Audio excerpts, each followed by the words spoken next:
The world is changing. Cities are evolving. With adoption and deployment of digital technologies, cities are now more than brick and mortar. They are becoming innovatively functional and aspirational. Communities are becoming smart. Smart cities are the future. The basic elements required in a smart city: two things: electricity, constant electricity, and high-speed internet. In a smart city, the goal is to address growing urbanization challenges with a digital framework. The framework is an intelligent network of connected objects and machines that transmit data using wireless technology and the cloud. A village with electricity and high-speed internet is already smart. Smart cities can improve energy distribution, streamline trash collection, decrease traffic congestion, and even improve air quality with help from the Internet of Things. The right leadership with the right vision, I think, can be able to deliver and change some of our cities to smart cities. Programos Foundation is today a major advocate for the development of smart and connected communities and cities in Nigeria. The COVID-19 pandemic devastated the world, but it has also demonstrated just how much digital innovations are needed to serve the society. Innovations that make the people smarter, better connected, healthier, precipitating solutions that have a positive impact and relevant local content. Amos Emmanuel, chairman of Programos Foundation, constant refrain is that change does not happen on its own. It is influenced by people who innovate. He is always calling and urging innovators to rise and occupy leadership positions in every part of the world, particularly in Nigeria. He is a firm believer that the world innovation cannot be complete without leadership contribution from Africa and especially Nigeria. Programos Foundation Africa, tapping into the growing, the digital awareness, has taken up the challenge to help the continent progress. Programos Foundation was established in 2009 by Programos Software Limited, a long-standing leader in the capital market financial technology subsector that saw the need to fund activities, help realize the goal to deliver innovation-led ecosystem for Nigerians.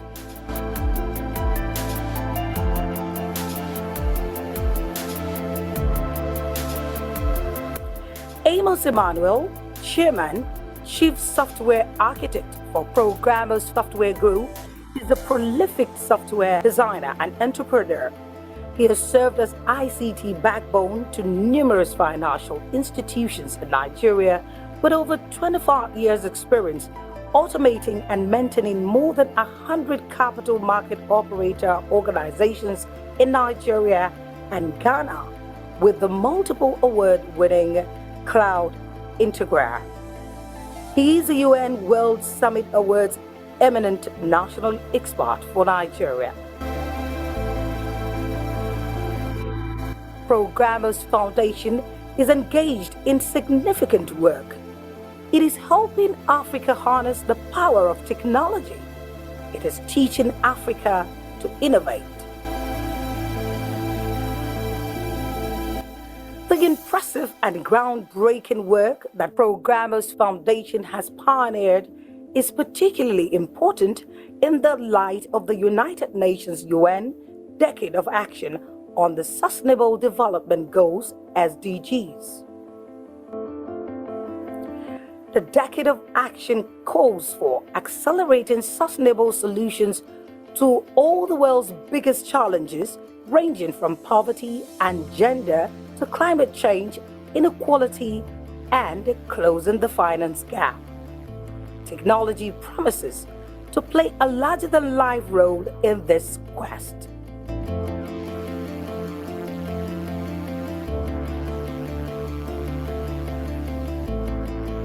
Programos Foundation, through its work, offers Africa a huge chance and gives her a massive advantage. Programos Foundation may well be Africa's linchpin. Two important segments of Programos Foundation's multi-pronged approach include the Innovation Bed Africa and Smart City project. Innovation Bed Africa is playing a strategic role in identifying and promoting indigenous solutions. Since it emerged on the scene, Innovation Bed has made steady progress. Today, it is a go-to organic platform for startups incubation and multiplication.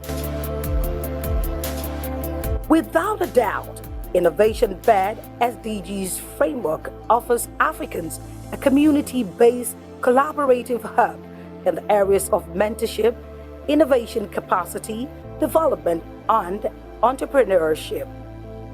Indeed, the emergence of an entrepreneurial bespoke IT ecosystem is perhaps the best way to precipitate the growth of the ICT sector with the development of relevant and functional solutions.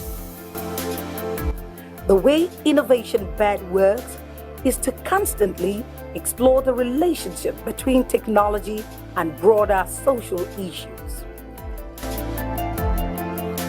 Everywhere Africa appears to be behind, Innovation Bed has become a bridge builder, an aggregator, and facilitator.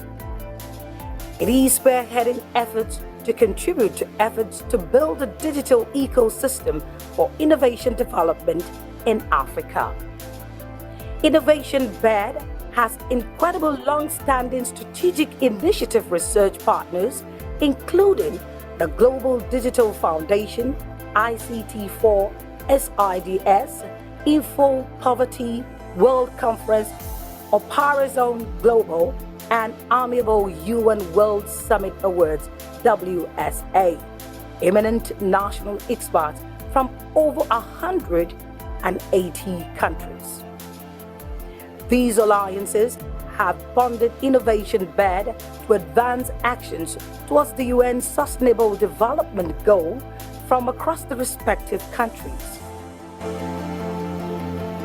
The World Summit Awards are a unique award system selecting and promoting local digital innovation to improve society, combining an ongoing series of international events and activities with a global network of startups, social entrepreneurs, mentors, jurors, speakers, experts, government leaders, academia, civil society.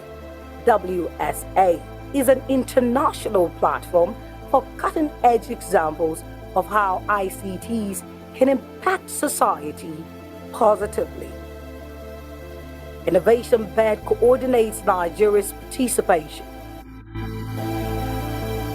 The vision is clear: to address Africa's greatest socio-economic challenges through innovative technology solutions by offering opportunity platforms for growing quality and knowledgeable generation of startups in the new nation-building transformation agenda.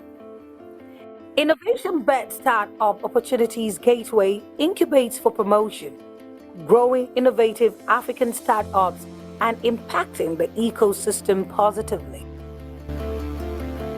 In Nigeria, members of the Innovation Council comprise of outstanding digital entrepreneurs who have at one time or the other researched, designed, and developed great innovation with positive social impact on the Nigerian society and beyond. Programos Foundation's involvement in technology solutions embraces Smart City.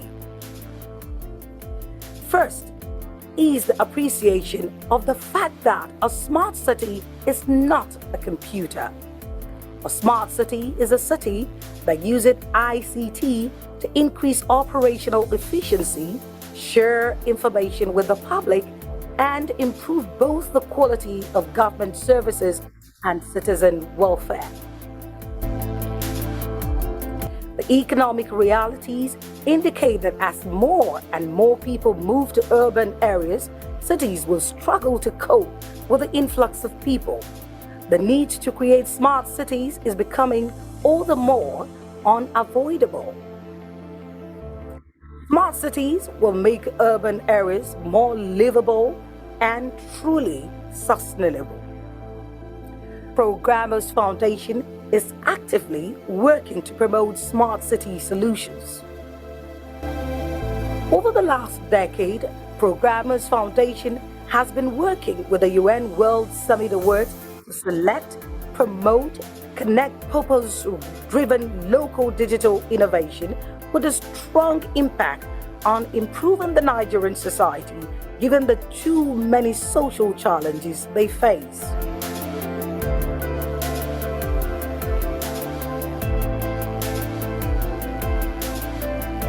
Amos is tireless in working to improve continental participation in the UN World Summit Awards Global Innovation Competition. In his words, he wants to encourage young people across the African continent to dream, to reach for the sky, and be part of the solution to move Africa forward. Amos Emmanuel has started a grand project. The impact will reverberate for eons. Programos Foundation.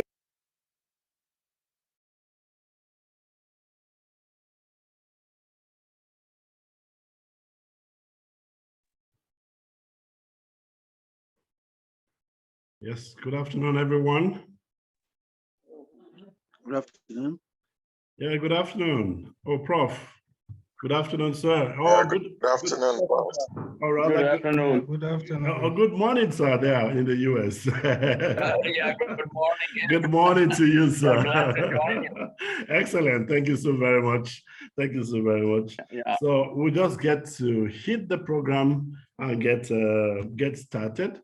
And permit me to just get the event over and out so that we can get the program off the ground. This is about 2:16. Okay. Okay. I'm very happy to have received the message from the president of OCAM. And I think for Professor Amjad, this is coming to you as a major plus on the Innovation Bed program. Oh, thank you very much. Excellent. So I'm really glad to be yeah, here. right. Yeah. So I'll be sharing the message from architects Pier Paolo Saporito, the president of OCAM, very shortly. Oh. Yes. Thank you so very much. So follow there. That would be great. Okay.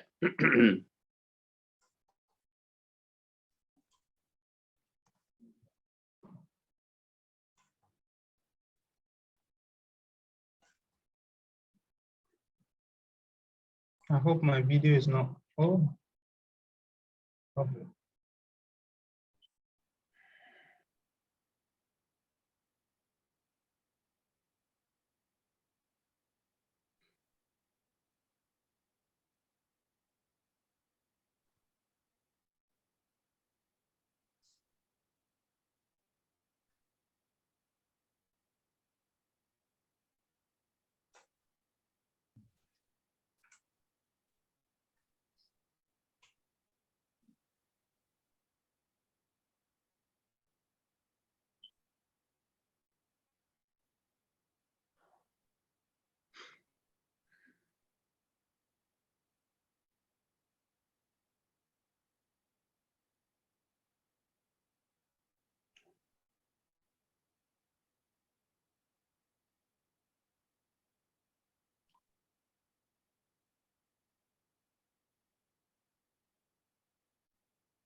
Hello, we can't hear audio.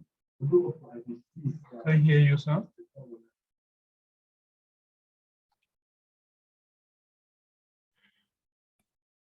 So just a minute, I'm trying to get the file for the message for the president of OCAM very shortly, please.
Excuse me.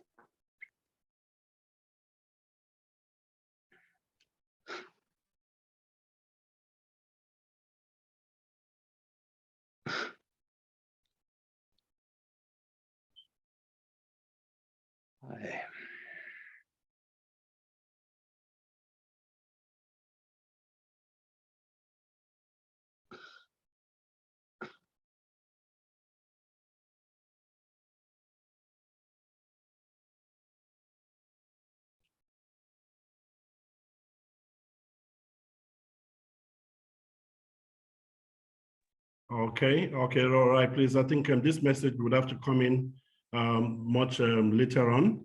So at this moment, I might just want to take on, recognize the presence of Professor Amjad, and of course, some of the early speakers that I want to recognize here. I can see our youth innovations ambassadors too, like okay, in the person of Benga Chesson. So Prof, you're welcome and good morning, sir. I'll probably want to look at the message from Professor, from Architect Pierre Paulo of the OCAM very shortly, much later. But perhaps let's just hear your word. Thank you, you're welcome. Okay, thanks. Thank you very much, Amos. I'm really glad to be here. I have been working with Amos. How long has it been, Amos? It's now 12 years. It's now 12 years. 10 to 12 years. And I have seen you grow and keep working on your vision.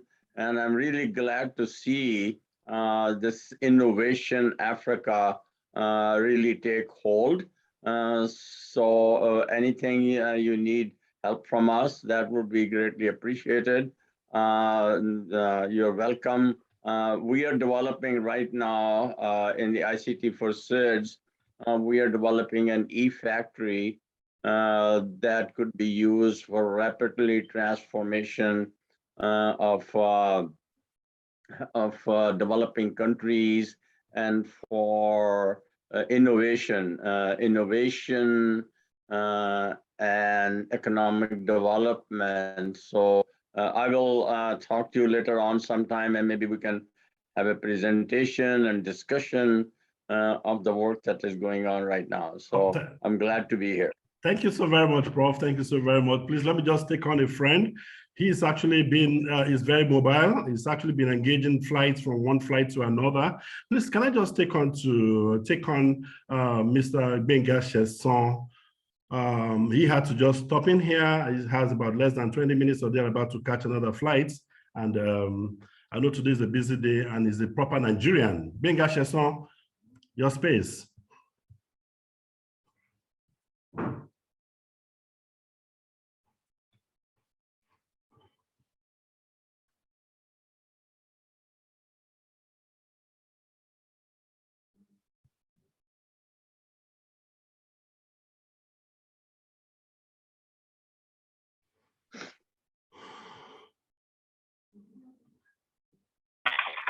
Sorry, my apologies. I missed that for some reason. Just to say thank you for inviting me. And my apologies. I'm at an airport, so in case you hear noise or announcement, I am grateful that you've kept on this all important work of discovering innovation. As you know, I mean, I was very much involved with the World Summit Award, and I'm still somewhat involved with a lot of UN processes, especially with the Internet Governance Forum now. So I am very glad when I see three things come together: tech, youth, and Africa. And I'm glad to see that you are doing a lot of work in this area. So I trust that everyone who's a part of this process is putting in their best, but apart from that, also benefiting from it. Africa is at a point where we're beginning to see important benefits, through investment, through recognition, through innovation at scale. And I'm glad we're in this moment. But of course, some of the work that you are doing through this is why we're here. And I'm glad that not only is innovation thriving, but policy is also getting a lot of attention and interest. I mean, that's my work, to make sure that when innovation happens, we don't stifle innovation through policy. So it's great to be here, and I'll stay on for as long as possible. But I definitely look forward to seeing the things that would be. Thank you so much for having me. So thank you so very much, dear brother. They are very active on rights matters and privilege and all that.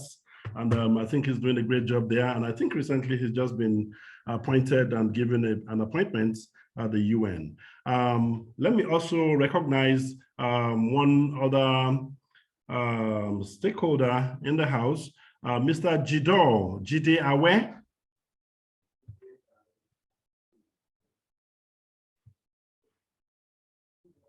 Mr. Jide Awe and I have come a long way on the jury for the World Summit Award process in Nigeria, and I'm happy today is here, and we can hear one or two and get an intro message from him. Yes, thank you, Mr. Amos Emmanuel. Thank you for inviting me as well. It's an honor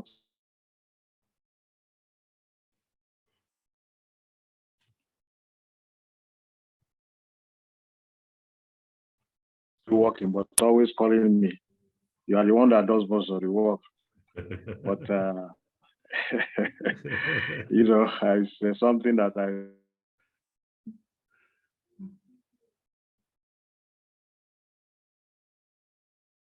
glad I feel that I should be part of it. Like Benga Seso said, this is an area about transforming the country. We have so many issues, and there's always this gap, the talent gap, the innovation gap. I was just watching something earlier today, what talked about our potentials and things like that. So there's always it's good to have an initiative like this, and I want to commend Mr. Amos for being consistent with this initiative, and I also want to commend all the startups and everybody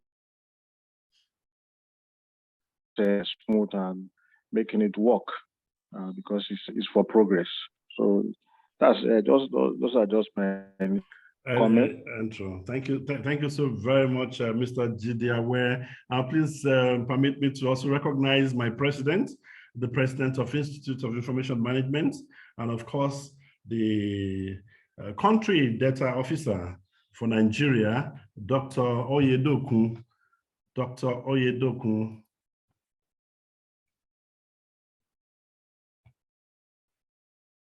Dr. Oyedokun. Thank you so much, Mr. Amos, for the invitation. And I want to say very big congratulations. It's been an interesting journey, and I could personally feel how passionate you've been talking about this course over the years. And in fact, I don't just know what to say than to pray that God Almighty will continue to strengthen you, living and operating within an environment that is not really that supportive and friendly can be challenging in, driving any meaningful cause for that matter. So your ability, your perseverance and doggedness in ensuring that you kept pushing and achieving all that you have achieved so far, I think is worthy of commendation. I want to say congratulations, congratulations, congratulations. I pray that God Almighty will continue to strengthen you, like I said earlier on. And in fact, the best is yet to come. That is all I've got to say. So thank you so very much, Doctor. Thank you so very much. In the house, I have very eminent personalities in the house. Even the minister, and the minister is here right away. But then before the minister will permit me to receive Sani Dawop. Sani Dawop, way back, is a former president of ISEC Alumni Nigeria. And he's actually aspiring to become the next governor of Plateau State. Mr. Sani Dawop, please, your floor.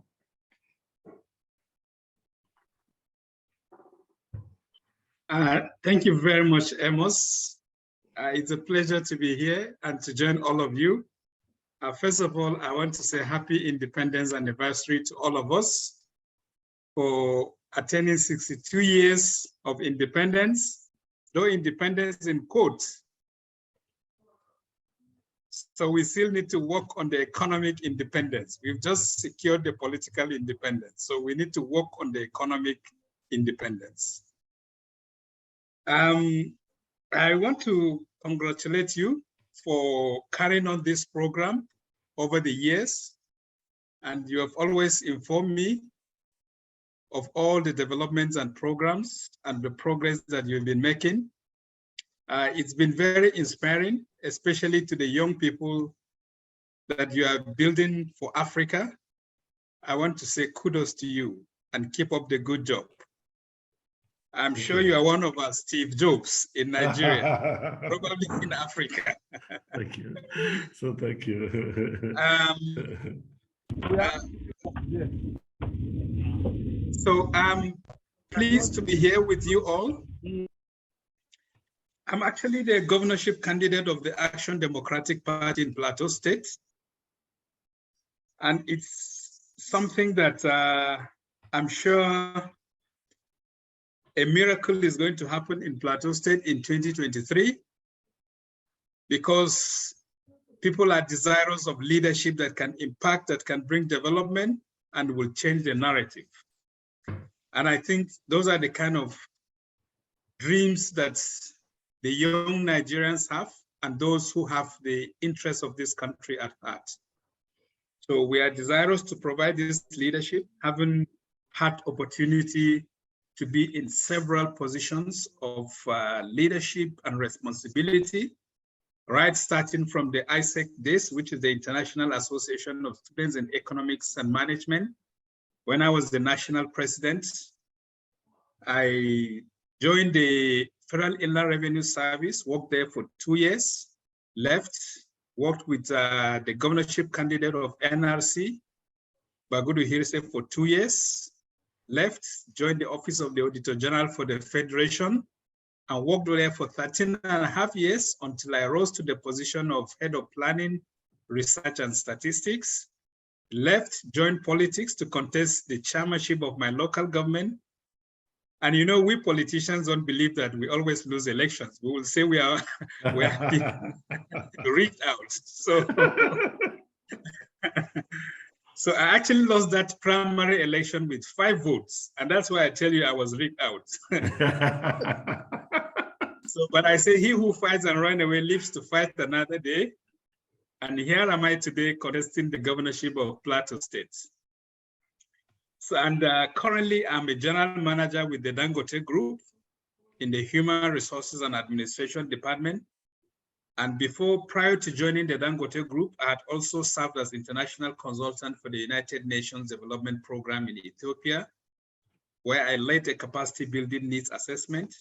And one of the areas of needs that we realized for capacity is in the area of technology.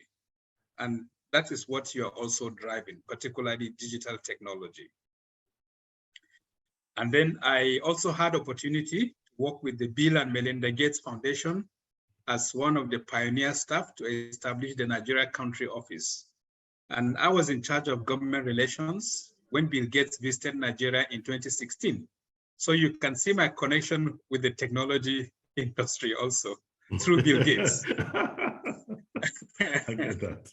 So at least I had opportunity to work with him for 2 years and understand some bit about Microsoft and what they are doing, though we were not directly working with Microsoft.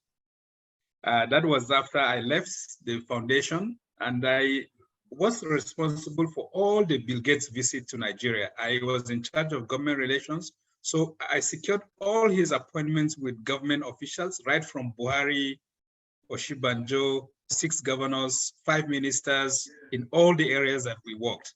And since 2016, when Bill Gates left after that visit, he said that was his most successful visit. And since then, he has refused to visit Nigeria. Maybe he learned I've left the foundation. Sometimes I say that. Okay.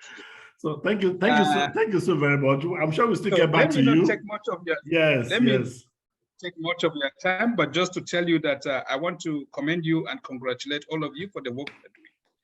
And we in Plateau State will run an e-government, and I want all the winners to take this as an opportunity to be like the Mark Zuckerbergs, the Bill Gates for Nigeria. So take off from where you are. The sky is your starting point. I wish you all the best. Thank you very much. Thank you. Before you go, let me ask you a question. Way back then on campus, Sonny Dawop, are you still the same Sonny Dawop now that you're in politics? Please, you answer me much later on. Let me take my next friend. I'll take Dr. Femi Adeluyi. Dr. Femi Adeluyi, he's actually the special assistant to the Honorable Minister, Communications and Digital Economy, and he's just here to honor our invitation to say a word or two with us. Dr. Femi Adeluyi, PA. Hello, Mr. Amos. Thank you. Mr. I saw Gwenda somewhere, and many other people. I said I should say a word or two. I think I've covered a word or two. So greetings, happy independence to everyone. I'm greeting you from Bucharest, where we came for the ITU PP meeting. It's going on very well. Nigeria has had a successful outing. Our support was for Dr. Zavazava for the directorship position of BDT, and we finally succeeded yesterday after 3 rounds of voting. I'm happy with the way Africa has shown solidarity on the global front. The ATU has been very supportive, and it's nice to see that Africans can close ranks to ensure that, you know, our issues are given high priority on the global stage. And I would like to salute Mr. Amos Emmanuel, just like many of us have done, on his tenacity. I think he's one of the most tenacious people I've had to deal with in recent times. He's so committed to his work. And I'd like to congratulate everyone that is a winner here today. And like he said, you know, winning gives you an opportunity to aspire for more. You know, some people, when they win, they feel that that's the final destination. But I want to encourage you that that shouldn't be your position. My boss, the Honorable Minister, will always like to say that ridicule your previous success. That's the only way you can succeed going forward. And concerning the topic that you have said that, you know, we want to discuss about innovation. You know, we're talking so much about the digital economy and how it's important to Nigeria. I'll give you a few examples just in the recent 2 years. The first one had to do with the COVID. You know, we went into recession like many other countries. And at the risk of sounding immodest, the digital economy sector was the sector that got the country out of recession. Because the sector was the only sector that grew by double digits, growing at 14.70%, and that helped us get out of recession. The next fastest growing sector was, we had to divide our own growth rate by like 4 before we got there. And the same way, the sector has consistently contributed a large percentage to Nigeria's GDP. During the tenure of the minister, this has happened 4 times. The first time was in Q1 2020, when we were able to contribute 14.07%. The second was Q2 2021, when we were able to contribute 17.92%. And the third one is the Q2 2022, when we have contributed 18.44%. Each time, that was the highest ever contribution by the sector. And there's no way a sector like ours can contribute to the economy and contribute to other sectors of our life if there is no innovation. And it's important to know that the innovation ecosystem is a key part of any digital economy. And that's why, for me, one of the highlights and high points of President Muhammadu Buhari's regime in terms of supporting innovation is the newly developed and passed Nigeria Startup Bill.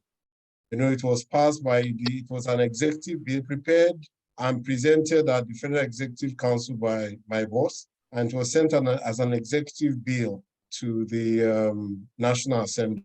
And they've passed it both houses, and just since they just returned, they've sent it back to the president. I believe that when the president signs that bill, it will be one of the things that will really trigger and accelerate innovation in our country, especially in the digital economy sector. So I'm glad to be here. The minister recognizes what you are doing. I mean, Mr. Amos has interfaced with us a couple of times. And when we went to Geneva in June, we had the opportunity to meet your team there as well. So thank you for what you are doing. If everyone keeps playing their little role wherever they are, Nigeria will become a better place. Happy independence again, and I'm so happy to be here. Thank you so very much, my brother. Thank you so very much. Thank you so very much.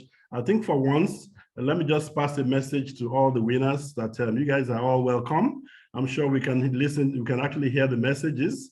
They are, they are messages that really encourage every one of us. And let me just try see if I could try the video.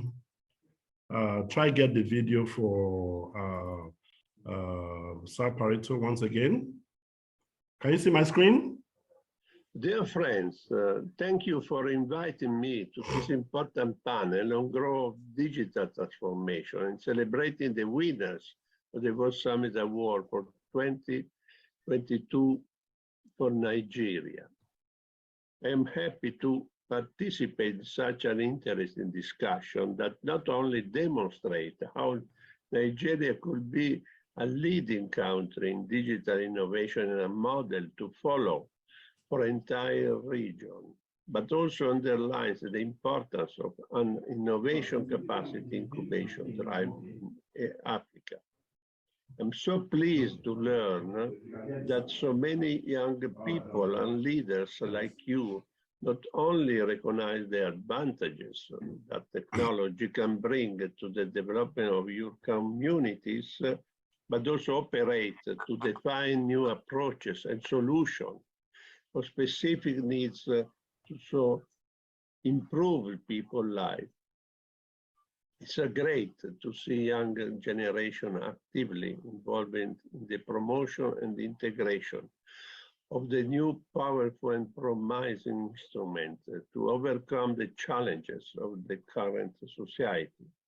As you are aware, digital tools and practices are now crucial to the fight against poverty and hunger, as well as climate change and the lack of health and quality education, especially in the most advantaged communities, while also aiming to achieve the Sustainable Development Goals by the United Nations. As president of OCAM, and the Observer of Digital Communication, created by UNESCO in 1996 and affiliate to the UN Economic and Social Council, I can say that these are all common missions for which we have been recently advocating for the past 25 years.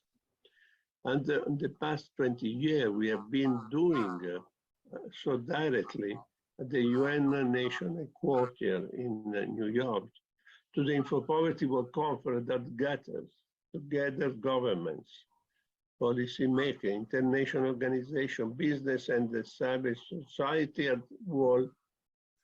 The discussion to the best digital practice and solution capable of providing support for a general development and well-being. This year celebrated the 22nd anniversary of the conference. On the path traced by the past two editions that address the advantage and the challenges of the digital society with the title The Digital Citizen, Duty and Right to Build a Fairer Future Society. This year's discussion intends to explore the role of the digital citizen who must necessarily adapt to an increasingly dynamic society and several technological contexts. Also, particular attention will be devoted to the food security and the e-agriculture by presenting the result achieved by the EVABED project funded by EU under the Horizon 2020 in 6 countries to promote agriculture, sustainable intensification in crops and live farming in Africa, sub-Saharan region. I now give the floor to my assistant, Mrs. Martina Baldessin, program coordinator, who will explain you further what the InfoPoverty World Conference consists and in what installed on the 22nd edition. Thank you and have a fruitful meeting.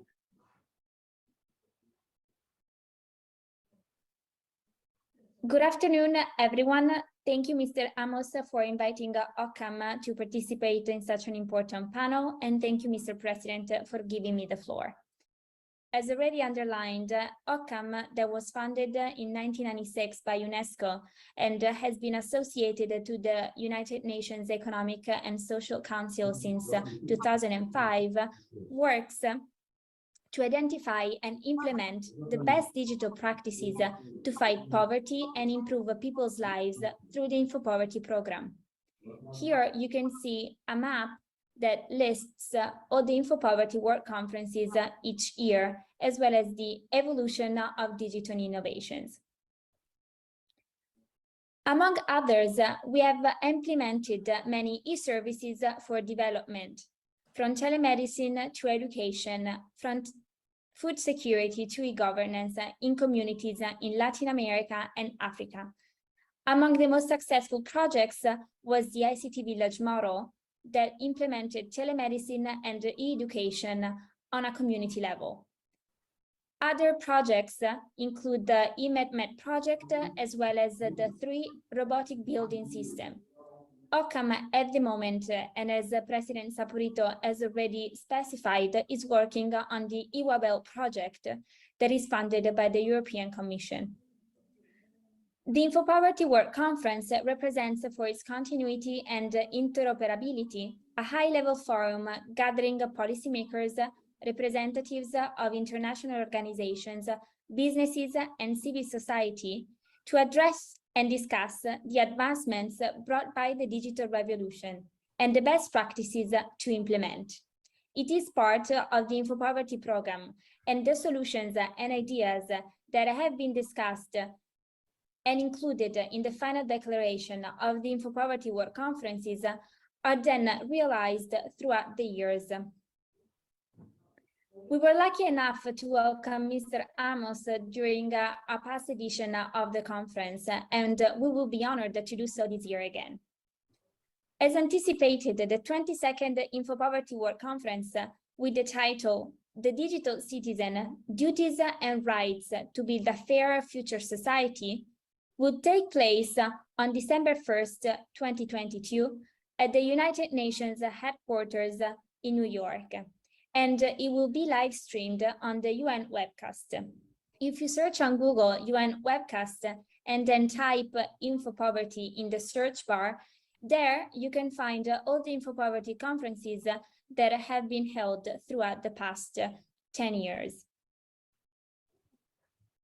In this edition, there will be 4 main sessions that will analyze the role of the citizen in this new digital society, as well as their duties and rights, so that a fairer, sustainable, and more inclusive society could be created. Here, we have listed the title of each session, as well as a brief description. We will be honored to invite you all to follow the conference on the UN webcast and to receive inputs on the topic, so to enrich with valuable contributions a discussion that is crucial at the moment. Finally, I remind you that you can follow all our activities, news, and events on our website, social media pages, or you could write us an email at occam@occam.org, or you could write us on LinkedIn to discover more of our reality. Thank you very much for the attention. I wish you all a fruitful meeting, and I wish to congratulate the winners of the World Summit Awards for 2022. I look forward to seeing you at the conference, and in the meantime, I'm very pleased to leave you with a short trailer of the conference. Enjoy. Thank you. Right, so that was actually the message from architect Pierpaolo Saporito, the president of OCAM. And I'm glad that last year, the Ministry of Communications and Digital Economy actually got involved with the Info Poverty World Congress process last year. And we still give thanks to you. Please let me just recognize the Senior Special Assistant to the Executive Governor of Nasarawa State in the person of Honorable Haruna Sani in the House.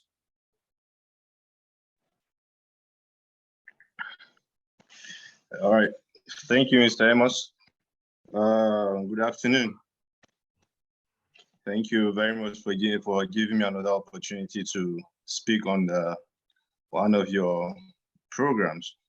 I believe digital transformation is very good when you talk about the youth. And in Nigeria, we all spoke about how the youth should be engaged in seeing how they can be able to come up with the policy. And the government has coming up with the policy, which I believe Mr. Femi has said it all. And this is a wonderful program you are trying to carry all the youth along. And I wish you to have a successful program. And I believe with the people that we've seen here today, the youths are also seen. And those winners are also seeing what is going on. I believe you've been doing these projects all day, from morning, afternoon, evening, at night, to see that the youths are really benefiting in this wonderful initiative of yours. And we are hoping and also pleased that the government should also be looking at that particular purpose, because I think Mr. Femi is available, and I believe he has been seeing a lot of things working on through all night. And lots of people are here, and the best thing to say is, let the youth come out. Let the youth come up with the initiative that will help the digital economy system in Nigeria, because the youth are there. We have them. We have them, a lot of them in Nasarawa State. We have those innovators.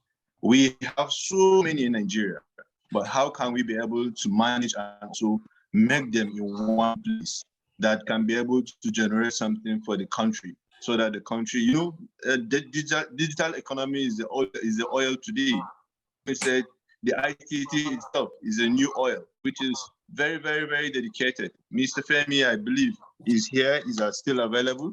I hope you help Mr. Amos to come up with so many things that will help the youth, and the startup bill also will help this startup of Mr. Amos to make it happen. And Nasarawa State, I believe everyone knows that Nasarawa State are doing their best to see that they are coming up with so many development, which we also need the government to also help the youths of Nasarawa State and any other youths that are making such thing very important. The whole thing is digital innovation is for the youths. So let the youths come up with those initiatives that will help the Nigerian economy to boost up. Thank you so much, Mr. Amos.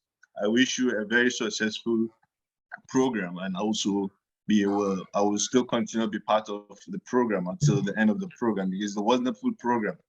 And I wish all the successful contestants. Thank you. Thank you so very much. Thank you so very much. That is the SSA, Senior Special Assistant on ICT to the Executive Governor of Nasarawa State in the person of Honorable Sani, Aruna Sani, and that was a good one from there. Please, before I actually would want to recognize Mr. Anayo, he's just in the house, and I can see quite a couple of other hands in the faces in the house. But please permit me to just give a minute to go back to Professor Amjad Umar. Professor Amjad Umar is the director of ICT programs, Director ICT programs, Harrisburg University of Science and Technology, United States. By coming back to you, Prof, as the father of the day, I know you may not have too much time for us today because you had shared that with me earlier on. You have listened to everybody. How do you think you can help with, how do we congeal all this to actually real-life, real field play of activation of this youth? I can remember we also still give you the credits. During the pandemic, you were with us for almost 2-3 months program, and then we ran the very first set and cohorts of youths that ran the ICT projects around digital transformation. And you are always there for us anytime we want to get onto this incubation program. How have you seen all this talk from all these eminent people from the country, Nigeria? Well, thank you very much, Amos, for inviting me again to talk about it. I am really impressed by the range of the speakers and their devotion to the overall principle of helping the youth and motivating the youth to innovate in Africa and especially in Nigeria. I think this is a very important time, especially for many of us. I am in the education industry, and I'm also an entrepreneur, as you know, and I'm involved in many projects in the small island developing states and the least developed countries, and we are working very heavily on computer-aided planning for digital transformation so that they can be done without very many failures. So it's a very interesting work. So what I would like to see is a range of projects that are identified that can be conducted by your organization, the programmers, and other affiliates of your organizations, Amos, and we can help in the education of those and also providing opportunities. There are many opportunities for linking, especially the groups that are working in different parts of the world, linking them together so that they can collaborate with each other. And I think, Amos, the groups of people that you have, especially I was very pleased to hear from my old friend, architect Pier Paolo, to talk about his info poverty program. I've been part of that program for many years, and I'm glad to see Pier Paolo doing very well in his area. I would like to join the program sometime later on. So we are all working on different parts of the problem. The problem is very large. There are many moving parts in it, but if we all focus on one aspect of it and just make progress in that area. So collectively, we can make an awful lot of difference. So I want to congratulate you, and I want to congratulate all the participants and their devotion and energy spending in this cause of innovation and innovation fed. So congratulations and thank you very much for inviting me. Thank you so much. I will be always there to help. Thank you very much. Thank you so very much, Prof. Before we actually can proceed, I cannot thank you enough. In the house, at least I have 2 of your products on the ICT for Seeds education in Nigeria. One of them is Bedia Basti John, a fellow of this institute of this education that you actually were able to impact during the pandemic. And Bedia Basti John is just next door to you in the United States today. He will be speaking from God knows what state in the US. And I call on Bedia Basti to say a word or two to Professor Amjad.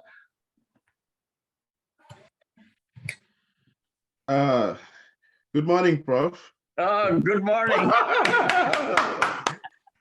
I'm now closer to you, Prof. I'm now in North Carolina. Glad to see you again. Yeah, thank you very much. You did a whole lot. You impacted me so much. So I decided to pick up an MS program in information technology. Good. Yeah. Outstanding. Outstanding. Oh, yes. So keep in touch. I want to see what you're doing and how I can help. That's okay? right. Okay, sir. I will keep in touch, sir. Yes, please. Thank you. Thank you. So in the house, I also have Mafindi from Taraba State. Mafindi from Taraba State was in the same cohort as Bedia Basti John. Awal Ishaku from Taraba State. Can you say hi to Prof?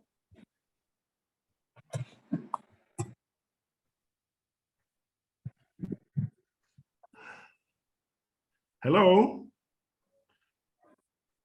And while Ishaku is actually is joining us today from Taraba and was actually a fellow of the Space for Nigeria pilots that we ran across the country.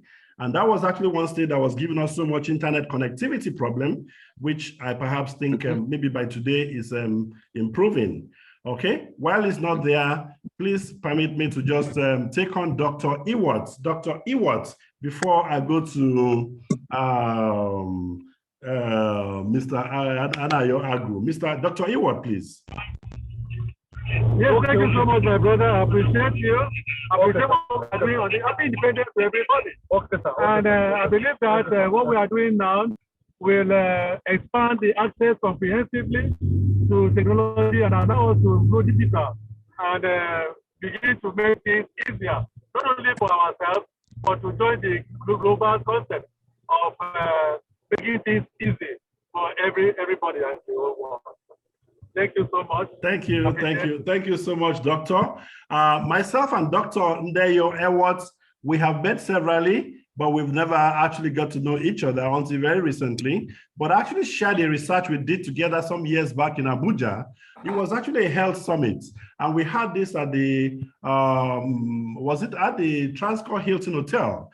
And I remember we actually had to, part of the research was for us to take a bus or a kind of transport into the the remotest community in Abuja, where we all were in transport, and we got to stages where all our phones lost connectivity. And that is like to tell you that in some part of this habitation, people live without what some of you in the cities benefit. No network, nothing, yet they deserve the health solutions, they deserve e-commerce solutions, and they actually deserve to live just like every other humanity. So I think part of that project was actually what connected myself and Dr. Ndeyo, and he's a health specialist, as we'll get to know later. At this point, let me just take, because we're actually taking up the segment of goodwill messages and the general speeches so that we can get into hear from the producers. I would like to hear from Mr. Anayo Agu.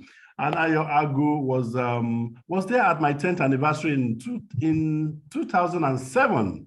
I could remember that year we graduated almost 250 graduates. You know, sometimes what part of what Programos Foundation does is to train graduates in diverse areas and supply them to the labor market. But as a software developer, I've actually carved a niche around the Nigerian capital market. So the capital market was actually where I had to train graduates of history, graduates of I don't care what course of study you read in school, and I made them relevant in the Nigerian capital market.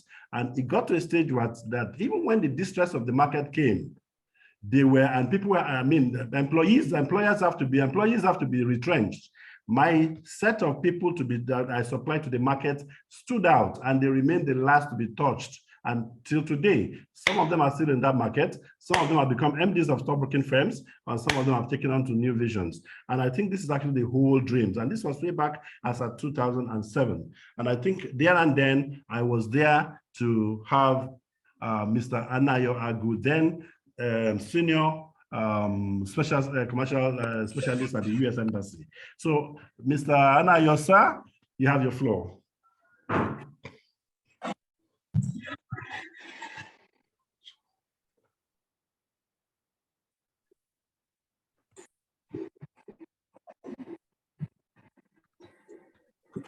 Hello, hello, Amos. I have to go. I'm sorry. Okay. Oh, excellent, Thank excellent. You Thank you so very much for the intervention, Professor Amjad Umar. I will put all this together, and you get my brief. And I think if we can make if we can make the Info Poverty World Conference in December the 1st, I'll let you know, and we'll plan towards it, sir. Okay. Thank you. Thank you all so right. very Thank much. you very much, and the best of luck to you. Excellent. Have a nice day. Excellent. Yeah. Thank you. I appreciate all the Thanks very a lot. best. Great job. Yes. As we Yeah. receive Goodbye. Mr. Anayo Agu. Thank you. Thanks. Yes, good afternoon, everyone. And my pleasure to be part of this incredible network and opportunity. Of course, Emmanuel has said briefly our starting point, which was 2007. But even before that particular event, of course, you recall that we started the C2 exhibition in 2005, which of course eventually became the largest ICT exhibition all of West Africa of its kind, done by the US Embassy. But what is even more important also is to recall the fact that when I took the first Nigerian delegation to the Condex in 2003, you can technically say that over 80% of Nigerian enterprises didn't know or have anything called computer or connected in any way outside the oil and gas and then the financial services sector. Okay. So here today, we can safely say that the 4 to 1 million micro, small, and medium enterprises in Nigeria, one way or the other, are linked to the internet.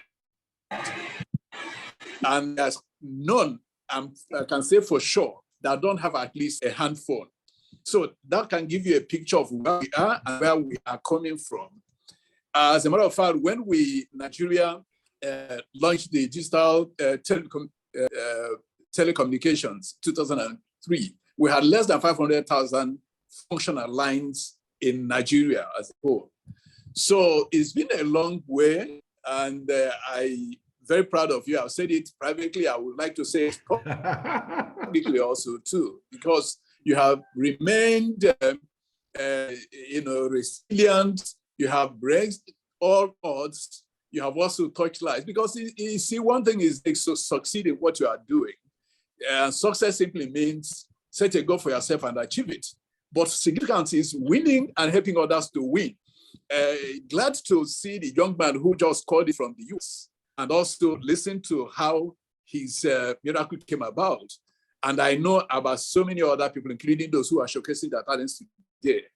If you didn't take on the challenge, if you didn't seize the opportunity and then make up your mind to meet the challenges, we wouldn't be here today and be talking. Okay, and several of those whom you brought together in 2007, who were just young people, and then some others adults, today have gone their different ways, are doing incredible things. I'm one of those who believe sincerely that life grows by sharing. And I also believe strongly that the best way to give is to empower. What you are doing here is empowerment. Nobody can take that away from you. And I'm hopeful that the political class in Nigeria, as we go into 2023, that people will begin to realize the fact that technology is no longer about business. Technology skill is a life skill. In fact, it's the most important life skill you can take and acquire today. And when we're talking about innovation, we are simply talking about making things better and making better things. It's really not the grammar of it, is not really the technology for technology's sake. We are talking about how do we give our people opportunity for self-education and self-empowerment? Because self-education is what gives you self-empowerment. Knowledge is useless if you can apply it. And today, we're no longer talking about your local environment. You're actually talking about opportunities that's open to you everywhere in the world. That's where the game is. It's no longer about the Nigerian market and the forwards of the Nigerian market. We have passed through that. The whole world has moved beyond that. If there's anything we got from the COVID, it is the fact that there's nothing called my country. The entire world shut down because of pandemic, and everybody saw what you could do. But pandemic has given opportunity to reset. And I'm encouraging everybody who is involved in this to stay steady and then continue to innovate, because this is what it's all about. And if you're a young person, know that your future is in front of you. You really can have this future, actualize yourself, become anything meaningful if you are not moving with technology. It doesn't matter what you do for a living, even if you are sweeping the street. If you don't have technology that's enabling it, you are dead and you are gone. You are leaving behind. So I'm glad to be here. I'm very proud of what you are doing. And I would say my thumbs up for everyone involved in this. If you participated and you are here because you won, if you participated, you win before, know that tomorrow is another day. We have a great opportunity to move forward. I thank you. I won't take much of your time, but I'm proud of what you are doing. Amos, I can't thank you enough. You are a hero here, and we're very proud of you because you are not saying it, you are proving it, you are showing it. Excellent. Okay. Excellent. Thank you so very much, sir. Thank you so very much. Man, they got the stories, man. So let me just recognize Mr. John Oyebanji. John Oyebanji was there, my classmate, my colleague way back in the University of Lagos, and we actually shared the session and the time of our punch card system together way back. He's actually been in the bank. He's been into so many things. He's into wind energy, and I strongly believe he has one or two things to say. Mr. John Oyebanji. Yeah, thank you. It's wonderful, the journey of many years, like others have mentioned, your tenacity has really made it, and thank God for people like you. The nation is all the better for it, I believe. Yes, very briefly, we are also looking at bringing Nigeria, at par with the world in the field of airborne wind energy in particular. Airborne wind energy has applications in hydro power generation, wind energy generation. In fact, hybrid. We're looking at hybridizing gas plants, coal plants as we talk, so that we can prepare, where the wind allows, to safely move those assets from carbon-based fuels to the renewable wind. So thank you so much. I wish everyone here a happy day. Happy holidays. Thank you so very much, Mr. Ibanji. I'm sure you can still remember your computer center and punch card assignments. Good luck to you in the new generations. All right. So please, we'll now move into the session where I actually want to listen to my winners. And I want to just take them in turn. Permit me to permit me to take them in turn, and please, we'll just start with the very first presenter, and I think I might just take them in no particular order.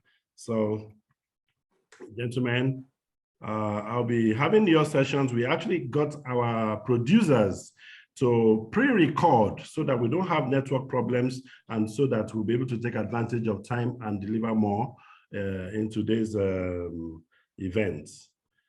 So I want to reach out to where their videos are now, and we share. Yes, we share their videos as it were. And first, let us listen to eGardens. eGardens from Zamfara State. eGardens from Zamfara State. Before I proceed, I'd like to acknowledge the host of this important gathering, as well as all the invited guests and the organizers of this program. Good day to you all. Secondly, I cannot proceed with my presentation without acknowledging the magnanimous contribution of the Programos Foundation, ICT for Seeds Digital Transformation, and the Innovation Beds Africa, run by the WSA National Expert, person of Mr. Amos Emmanuel. His work has been impacting the lives of youth, especially across the innovation and technological sectors. So my name is Abdul Aziz Garba Samaru, and I am from Zamfara State.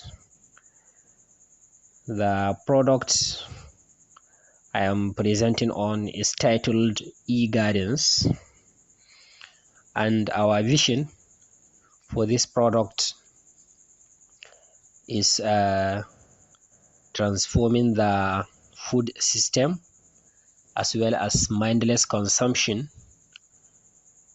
of individuals into mindful consumption by bridging the gap of producers and consumers. So it is highly important that we are presenting this, our product, on the 62nd anniversary of our dear nation. I therefore wish us a happy anniversary, and I wish our nation continues to rise high and high.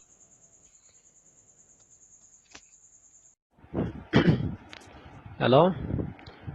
So I am about to describe my business idea, which is named as eGardens. It is a business idea offered by Sharab Honey Limited. So some of the problems we seek to solve are: number one, food waste. If we look critically, we see that 1/3 of the food produced is wasted, and this is equivalent to about 1.6 billion tons. And this occurs in more than 30% in the distribution, retail, and trade stages. This has encouraged environmental pollution. So we seek to avoid this food waste that is happening within the distribution stage of the food. Number two is the high cost and inaccessibility to fresh and organic honey, fruits, and vegetables. People have no access to fresh and organic produce, and this has shifted them to mindless consumption of processed foods. And number three is unavailability of readily market for perishable produce. Farmers have no market for their perishable product. In certain cases that they have the market, you see the price is so low, and this has affected the standard living of the farmers.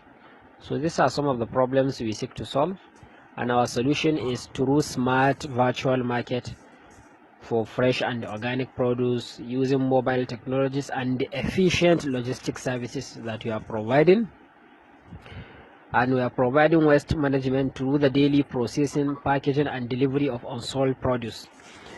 By the time that our e-garden store cannot be able to sell all the available fruits, vegetables, so we process them into package them into grinded frozen smoothies and juices, and then we are trying to save costs through the direct linkage of the farm to households, because we connect farmers to direct consumers of their produce.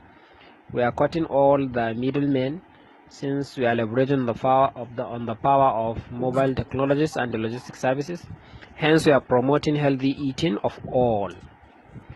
So these are some of the solutions we are providing in our e-garden platform.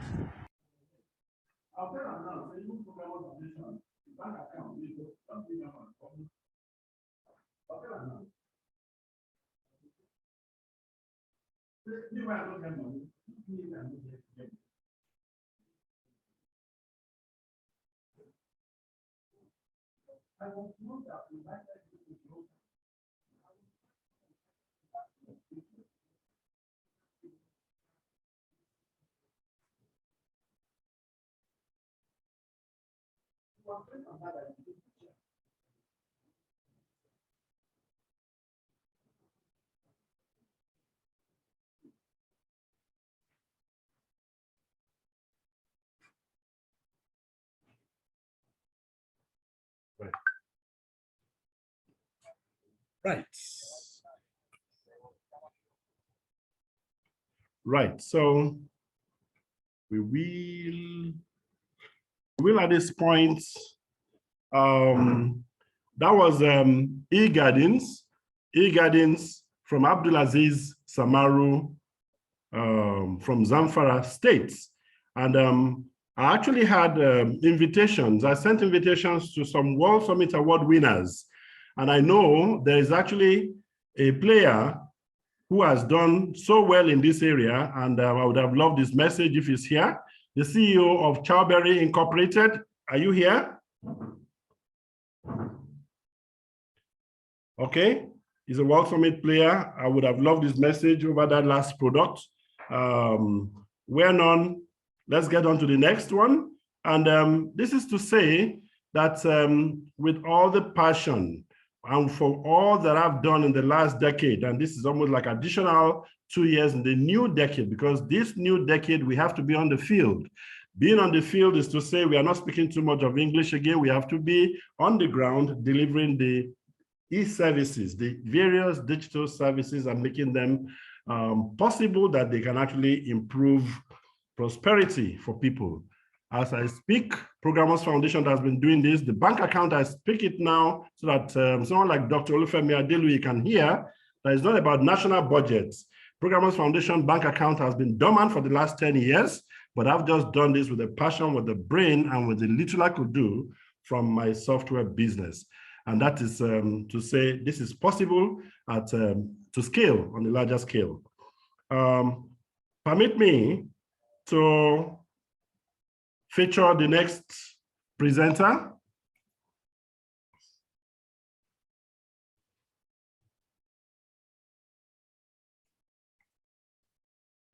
The next presenter is Labor Hack. And Labor Hack is something you get to hear much better. And Amazon. Hi, my name is Ore Hema Ochui. I am the founder and CEO of Labor Hack. It's an absolute pleasure to be speaking with you today on the occasion of Nigeria's 62nd birthday, and also as a finalist in Nigeria for the UN World Summit Awards. I would like to acknowledge our host, the guests, as well as the organizers of this event, including the Programos Foundation and our national expert, Mr. Amos Emmanuel. I would very quickly want to introduce Labor Hack, which is providing access to affordable certification for artisans, including plumbers, electricians, welders, and the likes. The problem that we're solving is the fact that artisans today lack access to recognized certification, which makes it very difficult for them to prove their value to customers and as a result, ensures that they're oftentimes underpaid for their services. On the flip side, businesses who lack access to this recognized certification are unable to identify highly skilled workers for their projects. LaborHack is solving this problem by providing access to theoretical and practical assessments for artisans who are then certified and then pipelined to a marketplace where they're connected to projects. Currently, we have a pipeline of about 1,500 artisans, and we also have about 400 businesses registered on our platform. In the future, we hope to become a channel through which blue-collar workers across disciplines and industries can get certified and, as a result, seamlessly connect to projects and jobs. So once again, it's an absolute pleasure to be here, and I would like to wish Nigeria a very happy 62nd birthday. So thank you so very much, LaborHack there. And let me permit me to share that the permanent secretary, information and communication ministry in Edo State was supposed to join us, but at this time is late for them. And she actually contacted me when it was about an hour or two before the event, but she had to actually go to bed.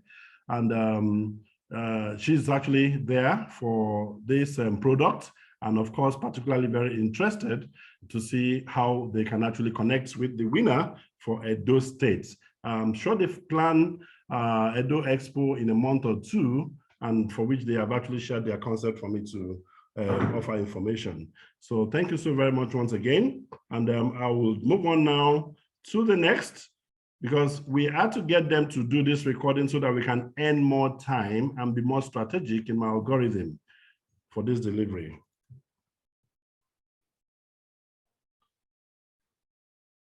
So here, take the project from Faith Akpan, and he is actually innovating the national health insurance. All about my products and all.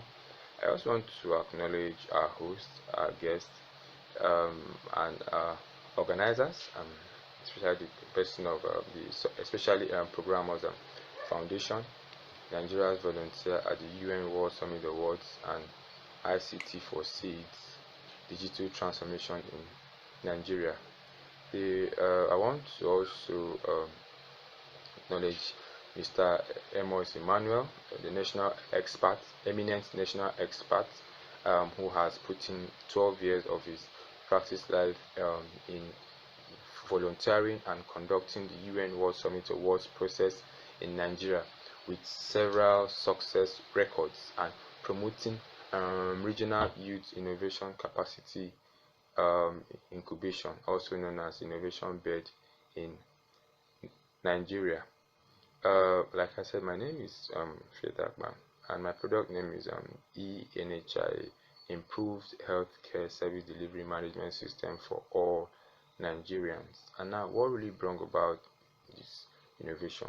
One, the problems or challenges that have been faced by enrollees or patients, when on, trying to, access healthcare.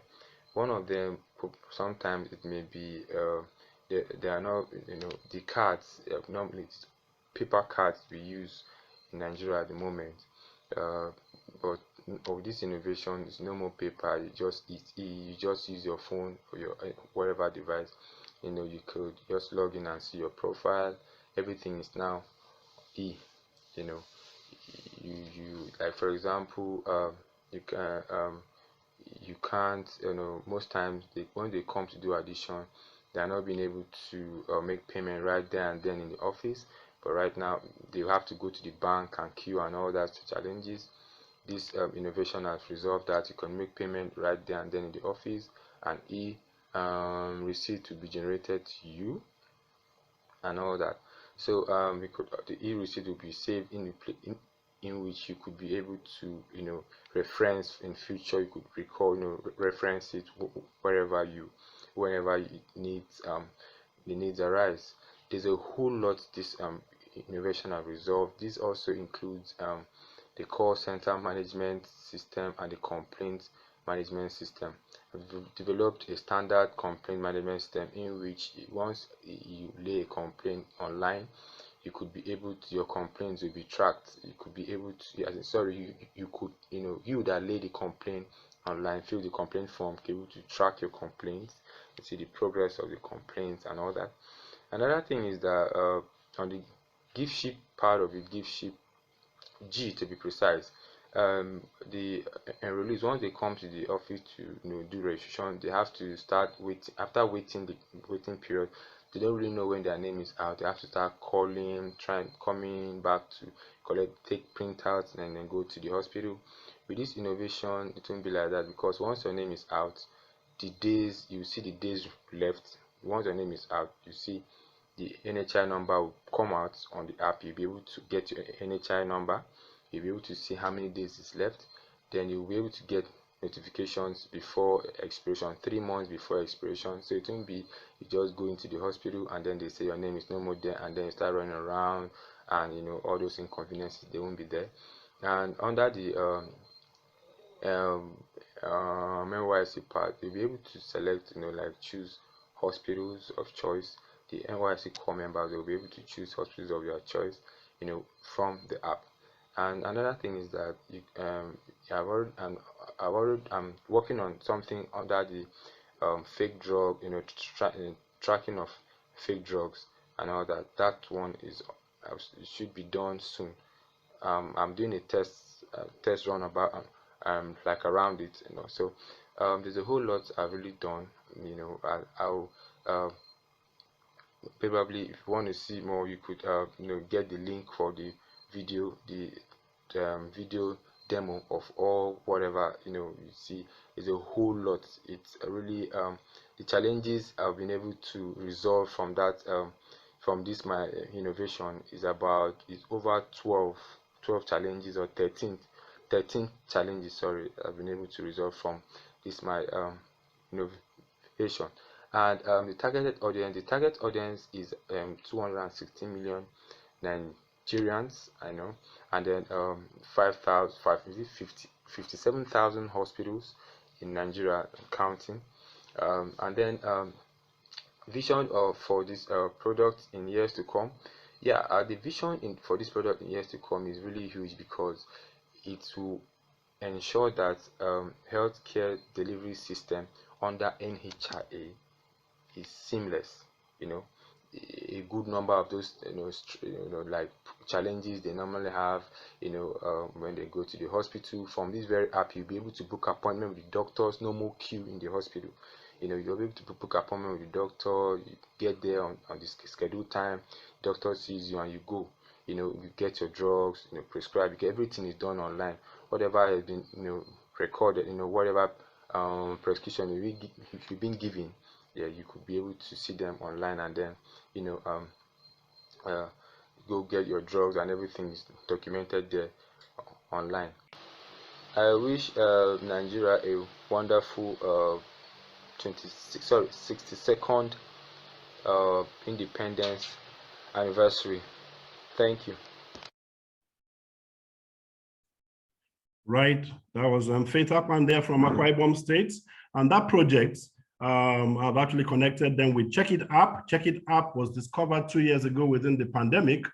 Check It App actually won the Joseph Umdash Award and were best in Africa. That actually connected them with about 6,000 euro that same period, and I think they actually arrived Austria for the celebration when they had to stop the event.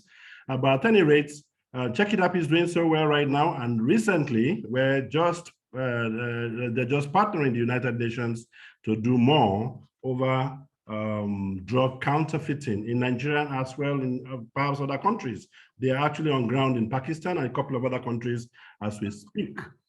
I will now move on to the next presenter. And that presenter is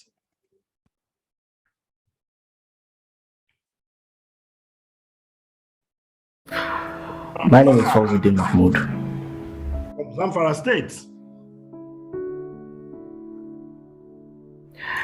Zamtraka is a civic tech organization based in Zamfara State, a very poor state in the northern part of Nigeria that champions the cause of civic advocacy for social accountability in Zamfara State. So what we do actually is to simplify information, public information, specifically the budget, and create citizens engagement around it, so that through that we empower people with the requisite information to ask all the right questions, to demand inclusiveness, to demand social accountability and effective service delivery for all.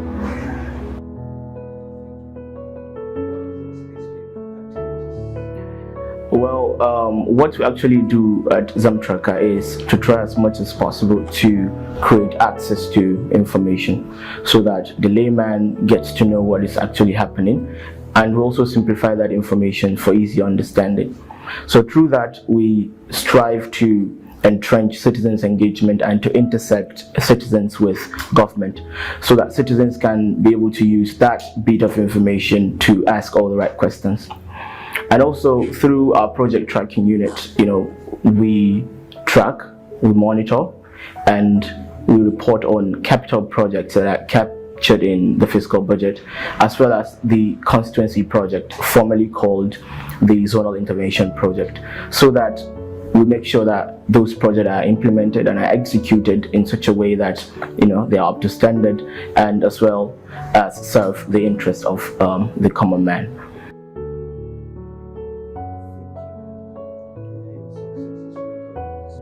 The successes that we've recorded are very numerous, but I'll start with the most important one, which is trust.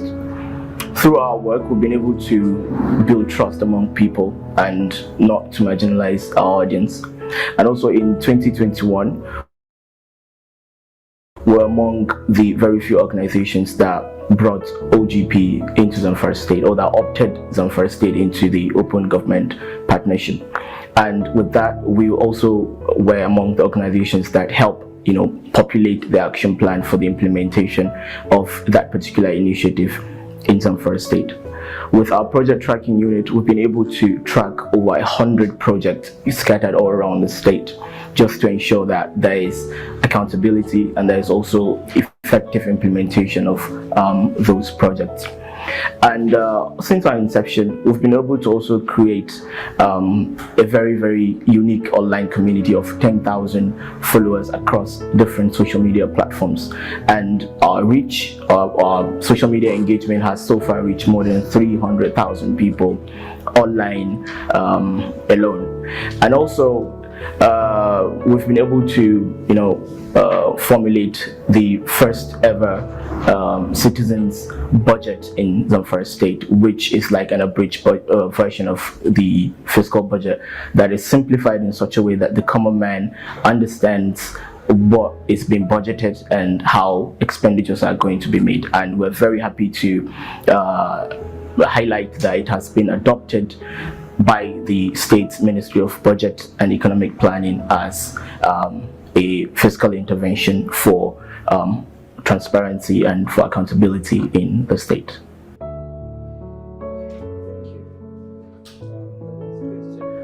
My vision is simple: to see a Zamfara State that takes its seat in the Committee of States. But how can we be able to achieve that?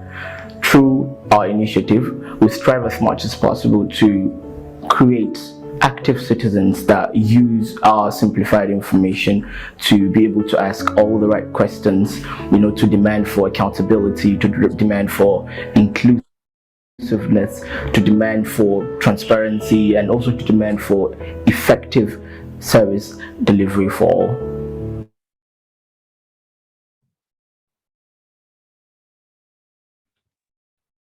Right. So thank you so very much there, Tracker. And permit me to share that the producer for Tracker, Zamfara Tracker, currently is the head of house, and he won the head of house and has been acting very safely and nice. He currently is the head of house of the Innovation Bed House, where we have done the planning for this event. and I'm sure he's in the house. We're going to hear from them when I'm done with the video renditions. Right, I'll take the next. And the next now, let's listen to Ogun State.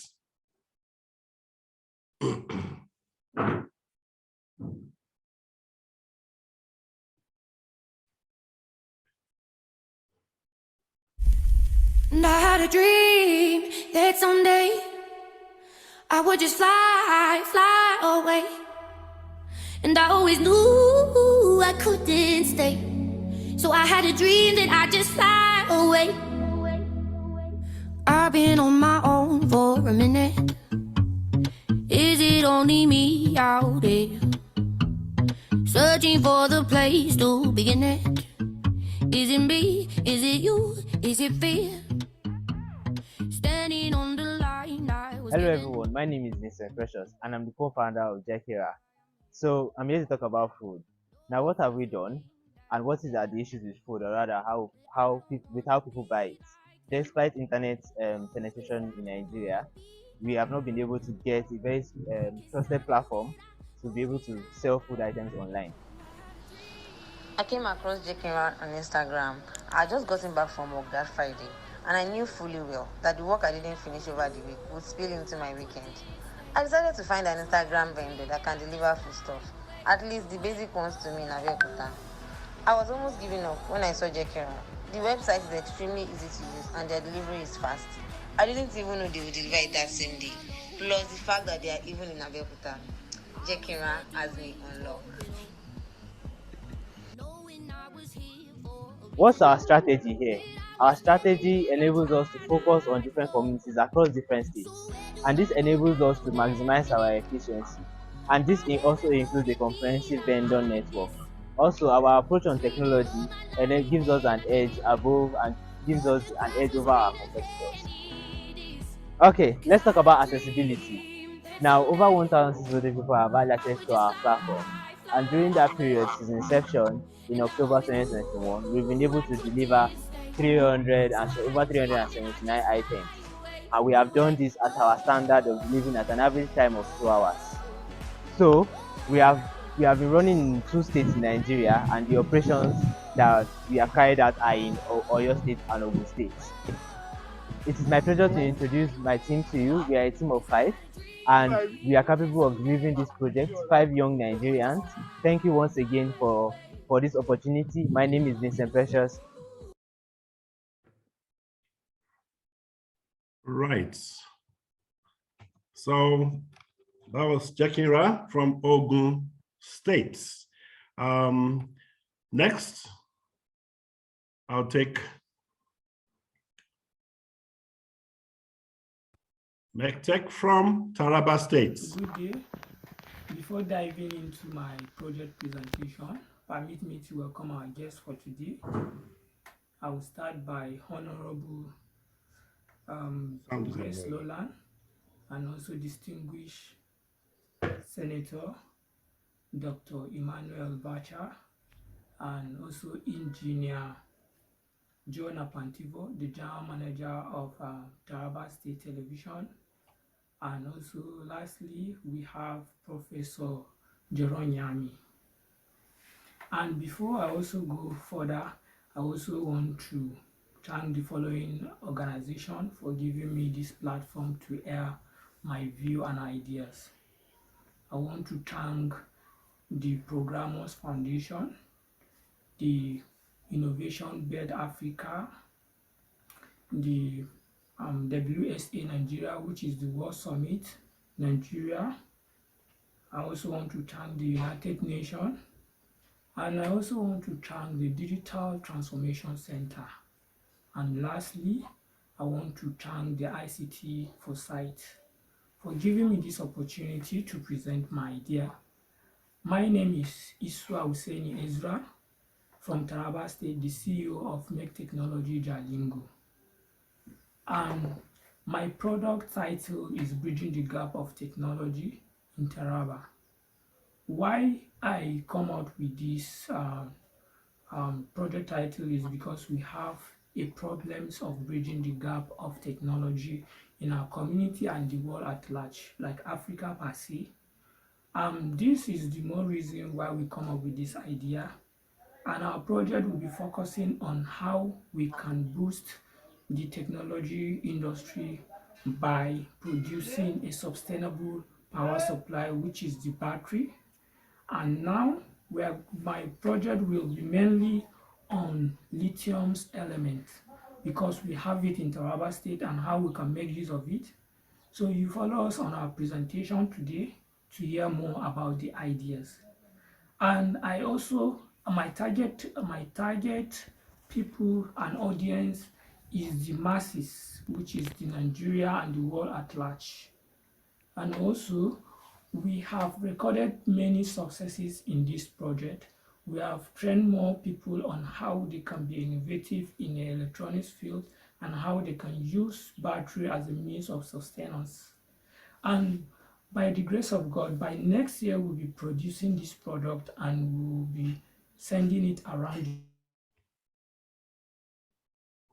Okay.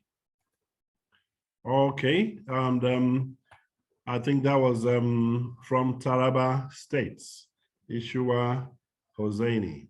So we'll take from Benue. From Benue, there are two projects from Benue, and we have wind turbine from Benue.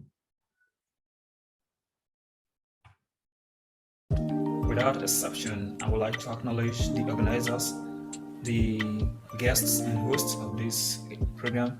In a most special way, I want to acknowledge the presence of the volunteer at UN World Summit Award, most especially Programos Foundation, for this platform has given to young innovators in Nigeria. My name is Abba Emmanuel. I'm a young innovator, and my product is wind turbine and green energy and environmental impact. I'm most delighted to be picked as one of the winner nominees in renewable energy category. Now, about my products, what actually initiated this project is the incentives to the long power blackout experienced in Nigeria over time and over dependency on fossil fuels, which emits carbon monoxide into our atmosphere and affects our environments, which causes global warming and climate change. And also Nigerians paying for lights they do not use. So I want to create such renewable and reliable energy, renewable source to our people so that they can have value for their money, and also industries can prosper. Target audience. Who are my target audience? My target audience aims to support local development, is to support schools, hospitals, and even public infrastructures can have a reliable source of energy even in remote areas where electricity penetration is not viable before now. About 120 households can be powered with my smallest wind turbine, where their yearly energy consumption can be as low as 400 kilowatts per hour. Small medium businesses can also rely on the wind turbine. My smallest wind turbine can power up to 120 households, where their yearly energy consumption can be as low as 400 kilowatts per hour. Part stories in numbers. Just like I mentioned earlier, 120 homes can be powered with my smallest wind turbine. The wind turbine I just built is a prototype.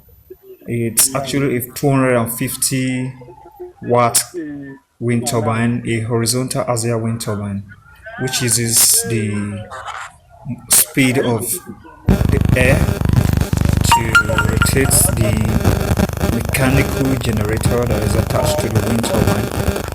And also I aims to upgrade it to even bigger. Okay. All right. So that was Emmanuel Abba from Benue. His innovation is around wind turbine, And I'm sure in the house, I have a wind turbine researcher in the person of Oyebanji that I will need you to connect with Emmanuel Abba for some discussion, Mr. Oyebanji. All right, so we progress to the next presenter, Miss Justine. Justine in the house, I didn't have your video. Justine, please, you have your floor.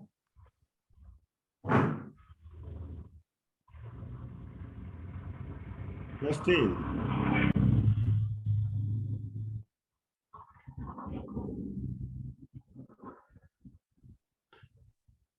Justine, you are a co-host. Please go ahead.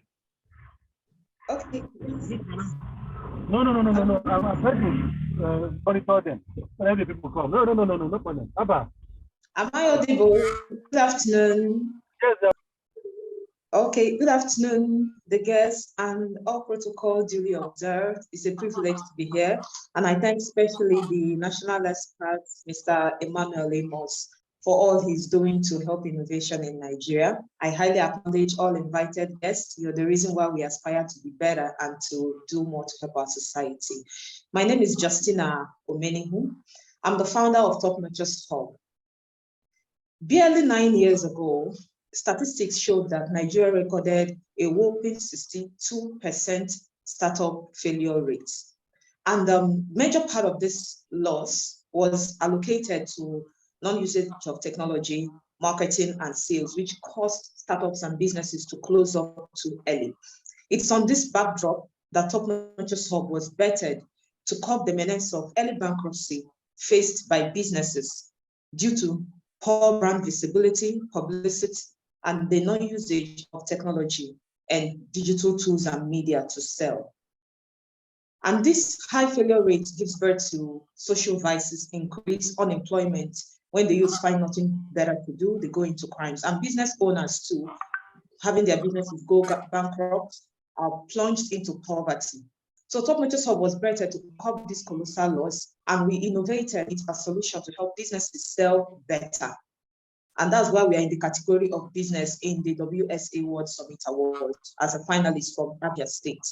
So our solution is to help businesses sell better, and this we achieve via creating digital platforms for them to sell on, as well as creating digital content that appeals to their target market and also help them sell to them in the language the target market understands at the time the target market is available to assess those contents and then take the right call to action the business owner wants them to take.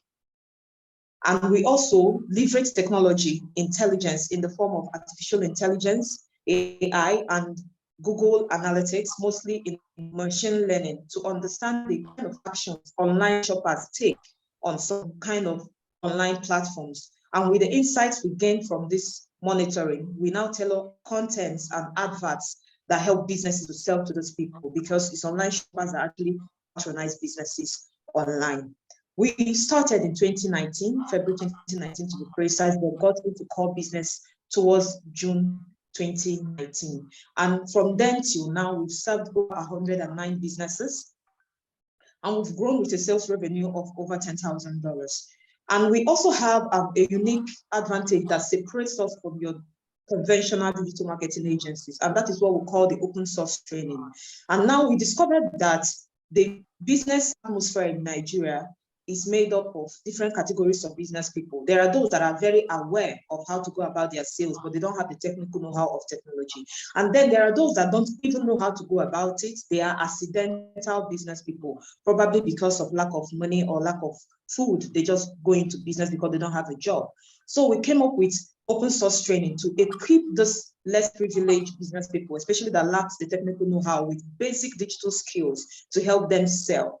And this differentiates us from the other marketing agencies and makes us an innovation hub invested in giving business owners the basic digital tools to sell their markets. So we equip them with basic digital knowledge and help them sell. And we also do a little bit of hand-holding for them. We don't just leave them to go all out there. They also come back to us if they have a need or two. And we also discovered that because these are underserved business people, some of them lack the capacity to take the training. So we give them the opportunity to nominate their children the youths around them for us to train. And we discovered a ripple effect with this open source training, because the business people that nominate this youth, a child of theirs or a young person around them, when we train these youths, the youths explore with this training, and then we have a ripple effect of skill transfer.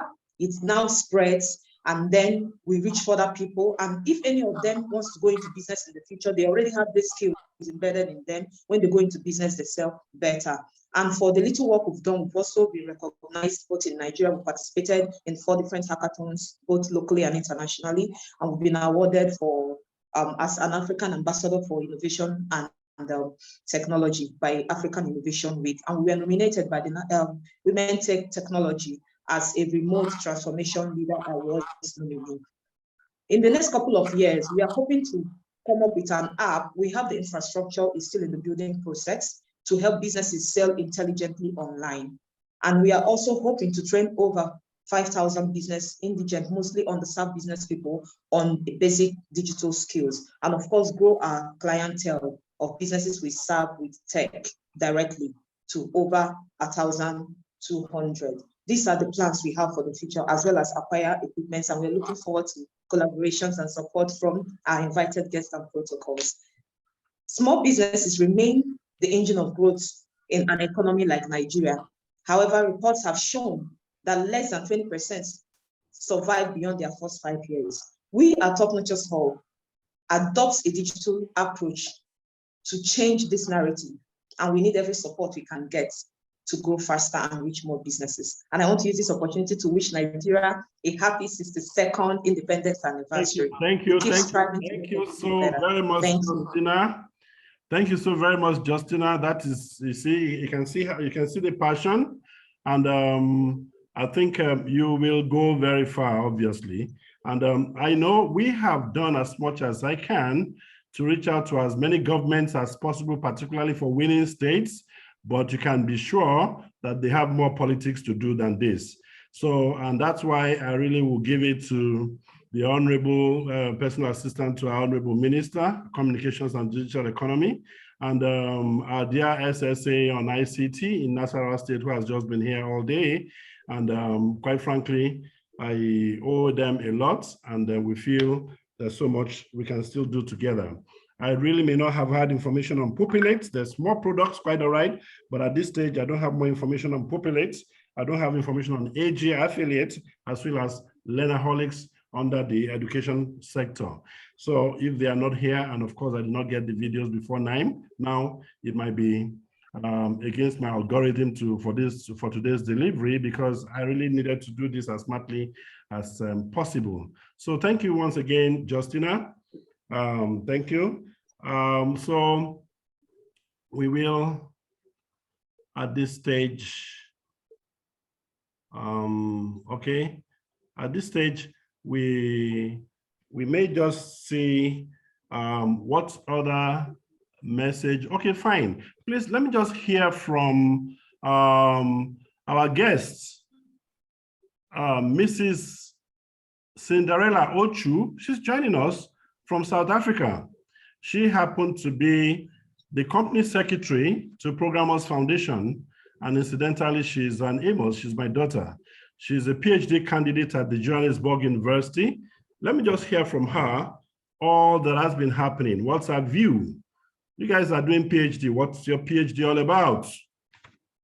Cinderella Ochu from South Africa.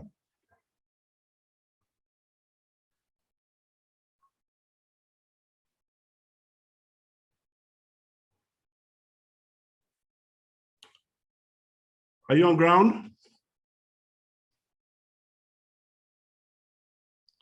Are you on ground?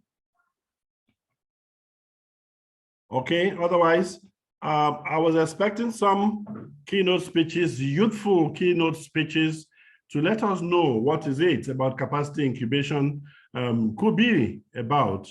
I have one from a big data engineer, with the African Development Bank, but incidentally, he's actually also on a trip and may not be able to do much. In fact, he had actually wanted to share, he thought he could share his video, but he thought he could still make it. But then the trip is still ongoing. And I may want to take the paper from Moses, a final year student and a computer engineer student from the Cyprus International University. Permit me to share his paper.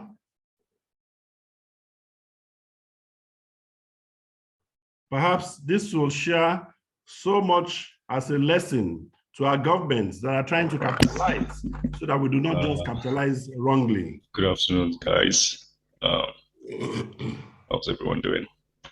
Let me start by introducing myself. My name is Moses Amos, and I'm currently a student of Cyprus International University studying computer engineering in Cyprus. Sorry, this came as a short notice, so I just want to, try and put something together very quickly, and I hope you guys get a thing or two from it. So today I would like to quickly talk on human capitalization. I think this is quite an interesting topic because it's something that Africa especially has really, really been lacking behind. And it seems that there's just no architecture or no plan for this defect, and human capitalization, like I said, is the fuel for every nation. It's the fuel for every nation. It's like it empowers a nation.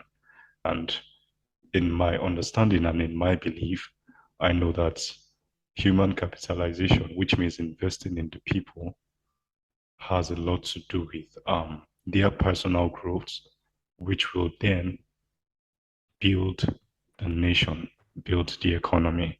So this is why I decided to quickly talk briefly about human capitalization. All right, so let me begin. Firstly, I'd like to just state one or two areas that I'll touch very quickly. So, all right, I'll just start by defining human capitalization. I'll talk about the approach, the concepts, and the introduction, and then the benefits.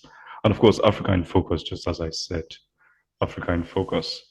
So what is human capitalization? But first, let's understand what is human capital. Human capital is the skill or value of or experience of a person or that a person possesses. So we invest in ourselves because we want something. We want to be of value to a particular sector or to a particular field, or we actually want a reward. For example, we invest in maybe stocks or crypto or something because we're expecting a reward, right? So we have expectations. So human capital is just the skill or value of a person or the experience of a person. So human capitalization in itself. So human capitalization deals with the aspect of what a person has to offer.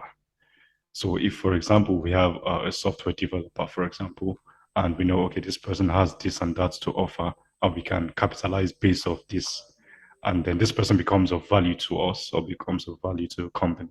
So we can say that human capitalization basically is about taking advantage of what a person has to offer.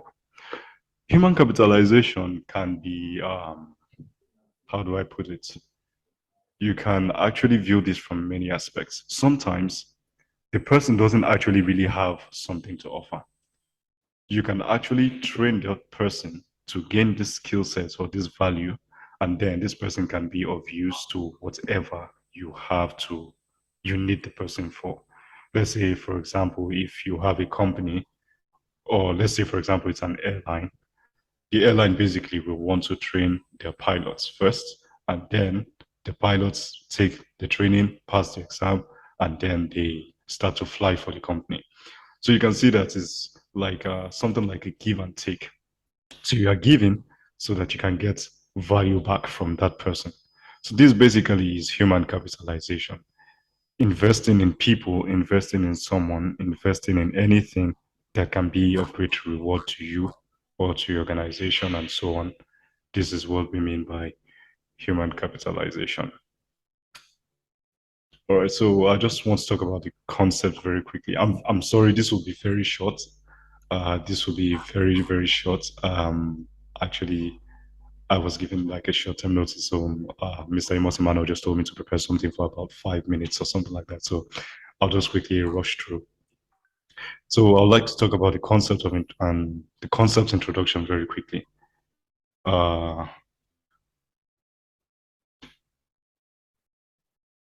Investment. People invest in human capital just the way we invest in businesses, or businesses invest in physical capital. So we know that it's just for a purpose of getting something in return over time, right? Just as I said before, we are investing to get a reward, or we are investing to get something back in return. So this is why people invest in businesses, and then now I'd like to talk about the concept of human capitalization. Firstly, we have the conventional empowerment programs, and empowerment programs like could be funding, for example. Maybe you get a group of people that have some business ideas, and then you fund the business idea. This is the kind of empowerment that we know. Also, it could be through training. Empowerment could also be through training. You train people, and then you fund them. For example, you train them and you fund them, and you say, okay, go into this sector or go into that sector, and then you just expect something back. This is the approach that we know. This is the approach that is very common worldwide. And the problem about this approach is that when we empower people, or we tell them, go and function in this field, go and function in that field, are we expecting a reward? But the problem is that if, for example, they are going to invest in a business and start up a business, this business eventually will rely on the economy. This business will eventually rely on the economy. Let me just take us to the next slide very quickly. So this business basically will rely on the economy. And the reason why this approach can be good and can be bad also is that we fund the people to survive in an economy. Basically, we fund them to start a business. And then these people eventually get into the business, and we have an industry that is saturated, an industry that has a very high competition. Now, remember that the ability of the person to survive in such a market does not really depend on the training that the person got. Because remember that even when you train someone, you're training them to, yes, to know how to approach the real world, but not necessarily how to be creative. Creativity comes from experience, and then the person can know how to adapt in whatever field or whatever market finds himself. All right. So, but the thing is, our conventional empowerment that funds people to start up businesses, or trains them and funds them to start up businesses, they basically just try to survive in an economy. They try to survive in an economy. They rely on the economy, meaning that if we have a struggling economy, it is very likely that whoever has been empowered will also struggle. Whatever business idea the person has will also struggle. Because remember that for a business to be prosperous, it means that the economy has to be prosperous. And how do you know that an economy is prosperous? An economy is prosperous when the spending power of the people is good enough. When the spending power of the people is good enough. So here, very quickly, I said the reason why such approach has little results is because conventional empowerment funds people to survive in an economy, and the main aim is for them to make a living. Like, for example, you go to some areas, and then you get some people, you start up something small for them, and you say, just start this business, and then you can make a living from it. This is just basic stuff. So you start up a business for them, and then they can make a living from this business. So I said, this is because when the government funds the people to start small businesses, these businesses rely on a prosperous economy, just as I said. So it automatically means that this business is not future-proof. This business is not future-proof is that if the economy has to always be prosperous, then this means that the business needs the economy to always be prosperous. Once the economy starts to decline, this business also starts to decline. And this is not something new. This is something we've seen all over the world.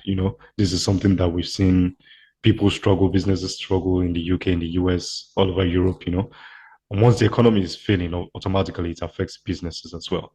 But the thing is that, yes, we are empowering people to be able to survive, to be able to, make a living and all that, but we are not actually doing anything to the economy itself. Meaning that if an economy is failing, we are empowering people in a failing economy, and the economy will continue to fail. So if the economy will continue to fail, there really isn't any use. There really isn't any use, because at some point, these people that we empower will also face their own struggles in their various businesses. Right? So now this is why I would like to talk about the human capitalization approach. Human capitalization approach seeks to invest in the people, meaning that we invest in the people so that these people can be of value to the economy. All right. So we invest in the people, and then these people now can be of value to the economy, not for their own personal selves. Of course, their own personal selves for the knowledge that they will gain overall, but they are actually putting whatever they learn back into building the economy. So what are the benefits of this approach? So I said, this is a powerful tool for the government, especially for the government, because we know that the nation is in the hands of the government, because they're not just teaching and funding people to start small scale businesses that can take advantage. They can also take advantage to build the economy, So we are not just funding people to go and start small scale businesses just to survive. And at the end of the day, they can't even survive because there is a lot of competition in the market, or people's purchasing power has dropped. And so people don't even patronize the business, or whatever service it might be, will it be a good service that they offer, So instead of doing this, the benefits that the government can actually take from this is that they can teach the people, and then they can put the people into various sectors to build the economy. So we said, for example, for training programs, for example, we can teach people in agriculture, science and technology, renewable energy, engineering, for example, And if you see these sectors in particular, science and tech, agriculture, renewable energy, engineering, I think these are the main backbone. These are the main backbone of a nation. And what do I mean by this? Imports in agriculture, for example, importing and exporting. If let me take Nigeria as a case study. We know that we import a lot of things, generally in Africa, but Nigeria especially, we import a lot of things, And wouldn't it be good if we, as a people, as a nation, can start to manufacture these things? But if you empower like just one person, for example, and say go and start a business, this person does not have the ability to start an empire of agricultural business, or an empire for science and tech, or an empire for renewable energy. How does this person get this funding, or how long does this person have to save to start this kind of big projects? So this is the reason why in the government taking advantage of industrial training people in these sectors, and then these people are going to get knowledge, and at the same time they're getting paid. Why? Because you teach them, you invest in them, these people become of value to you, and then you use them, and then they're getting paid. So it's a win-win situation for the government and for the people. So after training, the people are employed in various establishments done by the government, or other partnerships and so on, and they are able to target various sectors. And this way we can drive the economy by reducing imports, promoting exports, and then we have proper infrastructure. As we know, for example, power sector in Nigeria especially is ridiculous. It's ridiculous. We can as well say we don't even have electricity in that country. It's ridiculous. And there are many areas that we can take advantage of. For example, in renewable energy, there's so many areas that we can take advantage of. We have the raw materials, we manufacturing mass batteries and all that. We have the raw materials, and we're not just taking advantage of it. Why? Because we don't have the people with the knowledge to actually make this work. If, for example, we talk about, let's say, for example, we talk about renewable energy. We need people who can mine, for example. We need people who can mine, people who can get raw materials. We need factories. We need people who work in the factories, people who have the knowledge, the ability for research, you know, and to, at the end of the day, give us a finished product, you know. So it's in the government's best interest to start to think at large. It's in the government's best interest to start to think of how they can take advantage of the people that they have on ground, invest in them, and these people will be a great tool for the government, because this time around you're not just giving aid to one or two people and telling them go and do this business or do that business and try to survive. This is, you have an initiative, you have a plan, you know what you expect, and then you're teaching people so that they can get the experience to work for you, because you already have the plan, you already know what you want, and you already know how to boost the needs of the nation. So this way, we see that we are building the economy, because now we have low unemployment rates, for example. We have low imports, we have high exports, we have proper infrastructure in electricity, and so on and so like that. So it just takes the leadership, for example, it just takes the government, for example, to know how to tackle these various sectors that we lack in, take advantage of the people, capitalize of these people, invest in them, teach them, and then these people will be of value to you. So this is just what I would like to share very quickly on human capitalization, because we see that it's a very interesting topic, but it's something that in Nigeria, for example, the government is not really taking advantage of, and it's something that we lack in so much. You know, apart from you as a person being innovative, at the end of the day, you need sponsors. For example, you need sponsorships for this and that, and instead of having a bunch of individuals looking for sponsorships to start this business or start that business, why not just since you have a plan, you have the roadmap, why not just teach these people, and then let these people start to function in various areas where they make a good living for themselves, and at the same time they are helping you boost and achieve a goal for the country or for the nation. So like it's a give and take really, but it's a really good approach that the government actually needs to pay attention to. But we see that it's not really something of interest. It's not really something of interest. If I would like to take Nigeria as a case study, for example, it's not really something of interest. This is not something that, because the Nigerian government, the Nigerian leaders in general, they are used to everything being ready-made. You know, they look at the white man for this, they look at the white man for that, they look at, they always want to import everything. Why? Because they're not willing to do the work. They're not willing to go through the painstaking process of building and then getting the finished material. But at the end of the day, this is what we need as a nation. This is what we need in areas of science and tech, in areas of power, in area of agriculture, and whatever it is, whatever the case may be. We really just need to start from scratch. And I hope that I've been able to share one or two things. Sorry, like I said, this might be short, but it was a short notice as well. But I was just giving like 5 to 10 minutes just to talk on something, and I hope you guys really took one or two things from this. Right.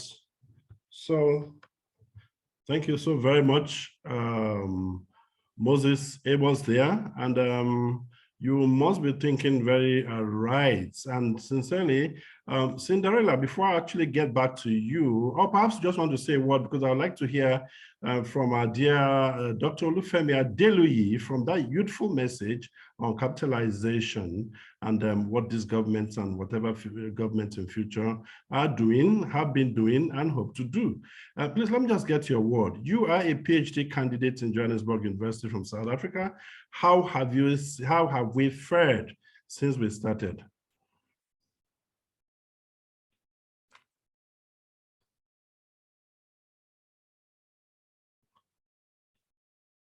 Unmute yourself.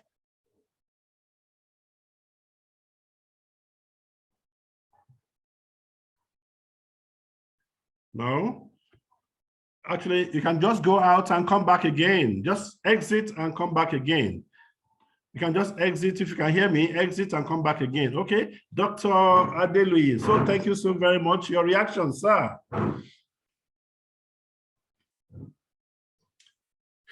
Two things, we've had presentations, and two things, we've had a message on capitalization as a government.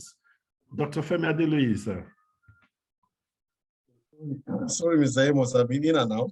So I'm not sure I exactly got yes, okay. What you're interested in. Okay, all right, great. We can take it offline. I've been in other meetings, so sorry. No problem. Let me just get a message again from let me get it from our ISECA, Sandy Dawop, sir.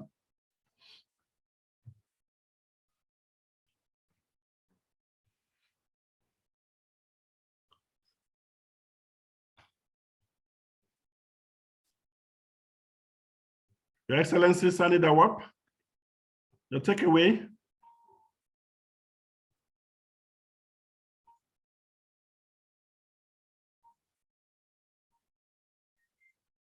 Okay, it doesn't also seem to be active. Okay, Mr. John Oyebanji. Mr. John Oyebanji.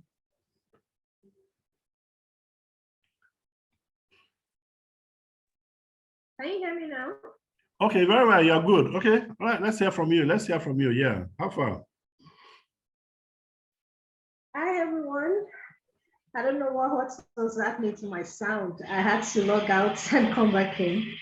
Thank you so much, Programos Foundation, for this wonderful event. I must say it's really amazing. And for all the presenters, I find every presentation very, very interesting, to be honest. What I can say about this event is that, and about the presentations also, is that this is actually what we need in Nigeria. This is what we need. Because Nigerians abroad, they go through a lot in terms of the kind of recognition that is given to us. And we have what it takes. According to the last presenter, we have the human resource. All we need to do is to build what we already have. We find out that there are lots of sectors that are experiencing brain drain at this time, because a lot of people are running out of Nigeria and going out of the country to look for a way to sort of greener pastures or a way to better their lives. Whereas all that we need, we do have them in Nigeria. We have the natural resources, we have the human resources. So like the last presenter was talking about human capitalization, it's very, very important. The government, they need to look into this aspect. When you're talking about conventional empowerment is a short-term initiative. We need to begin to look at the long-term initiative that can empower people, not just for now, but also for future. Talking about sustainable development. So the kind of training, according to the last presenter, Moses Amos, the kind of training, the kind of workshop, the kind of exposure that we need is what the government should be looking at right now. Because when you do this, you are creating jobs, you are creating opportunities in a very massive scale. And by the time we achieve all of this, then there will be no need for a brain drain in any sector. And there will be no need for Nigerians running out of the country to other countries to look for a kind of greener pasture for a better life. The technology that we have now can be enabled and can work perfectly, just like the technology in other countries. All we need to do is to train the people on ground. We have the youth. These are huge resources because there are lots of countries who are looking for the youth, the kind of population we have, like China, for instance. They do not have such population. So we need to explore the opportunities that we have. We need to grow the natural resources that we have. We need to invest on human development and human resources. So what the last speaker said about human capitalization, talking about a shift a shift away from conventional empowerment to human capitalization. If only the government can do that, then we are there already. Okay, thank you. Thank you so thank you so very much. And that's your junior brother there. Are you happy? I'm very proud. Very proud. Excellent. Very proud. Excellent. Oh, please, I saw your hand up, Samuel Oshoba. Yes. Samuel Oshoba. Okay. Mr. Amos. How are you, sir? Fine, sir. Thank you for the privilege to join in. Can you hear me? Very well, yes, very well. Okay, good afternoon, everyone. Is your video on so that I can identify? While we're waiting for him. Okay, no, sorry. Okay, great, Let great. me remind you. Okay, please go ahead. Please, The just go ahead. WTM consultant. Yeah. Okay. WCM, NGX, and Oh, excellent, excellent. Yes, yes, yes. Oh, great. Thank you. Great. NGS group. That's right. Let's go. All right. I appreciate what you're doing, Mr. Amos. Thank you for this kind of a conference.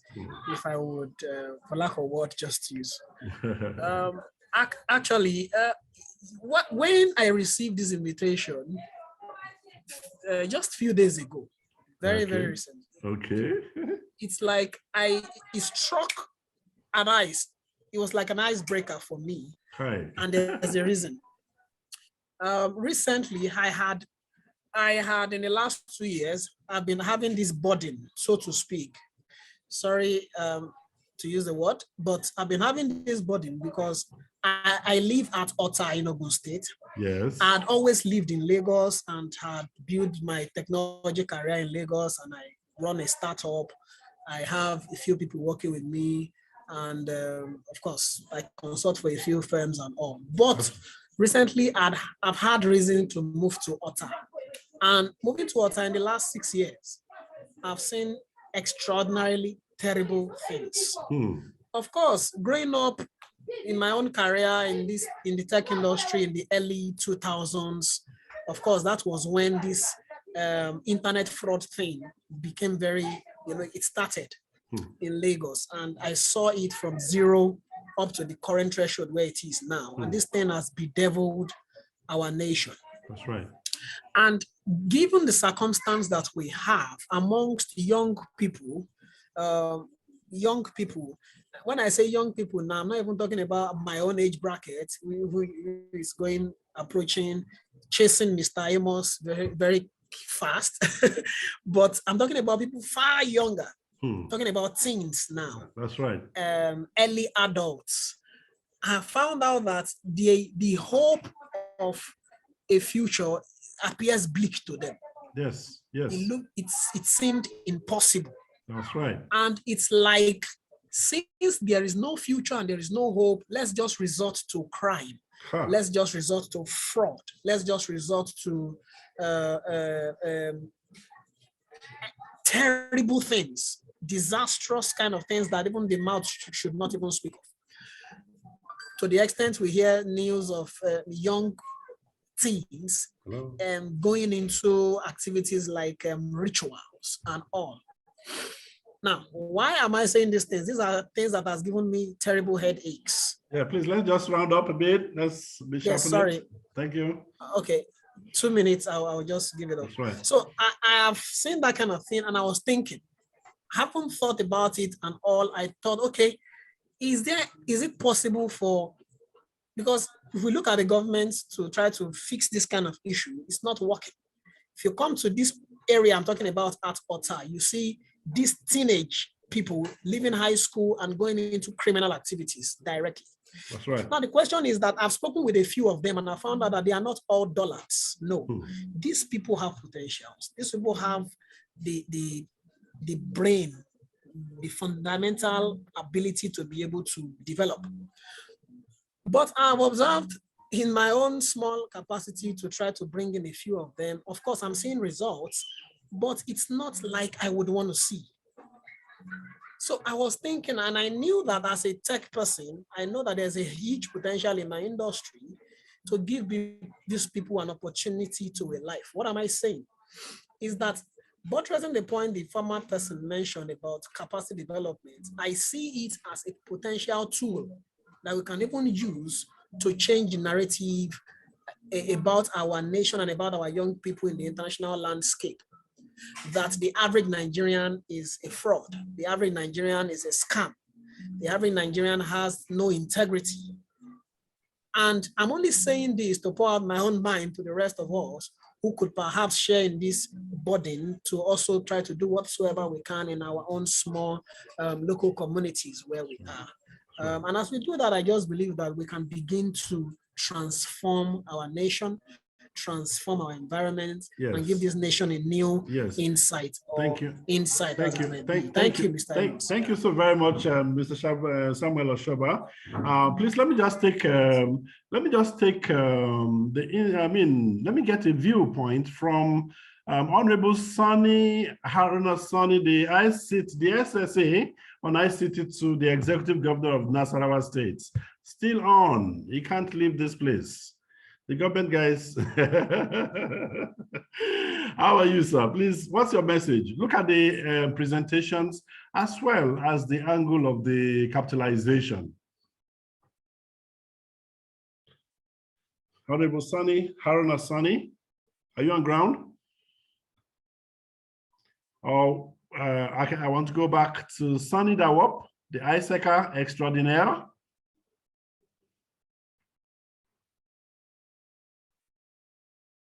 Hello. Perhaps John Oyebanji, let's get your view, please. Yeah, thank you. I actually was going to come up as you called me before Cinderella came up. Oh, great. I think Amos, the younger Moses, harped on.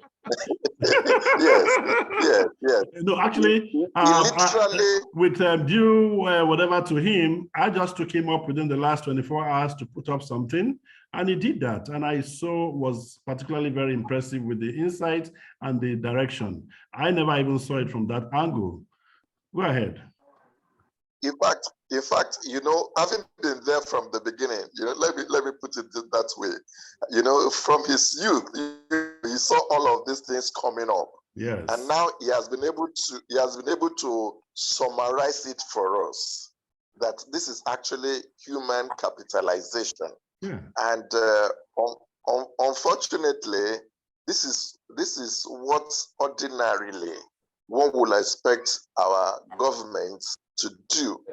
We have so many Ministry of Social Development and all of that. I think we need to partner with them at this level. Let Innovation Bed Africa, let Programos Foundation, you know, go to those ministries now and use your partners. They are not easy to reach, and I'm also worried for them. I understand. I understand, but if you use our friends in the tech ministries, you know, and the governor's offices to link up with them, that look, this is something that they can use to empower their people, and you know, I mean, sorry to cut you short. Your friends will be looking for what is the need for them, even when you have not seen anything in need for you. So what do you do?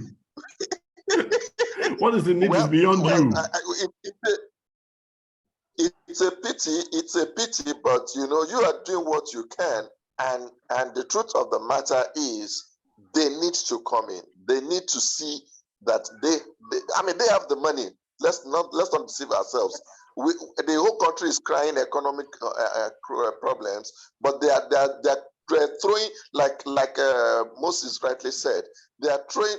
We have our politicians throwing cash, going to throw money at people. Whereas if we do this kind of empowerment, it's like we are remedying our educational establishments. Thank you. That's the truth. Thank you. Yes, we are remedying the rot. The educational institutions will become more empowered too, because they will learn from what the labor market is doing. Exactly. So thank you so very much, dear. Please, I'll leave the floor. I'll leave the floor to the producers now.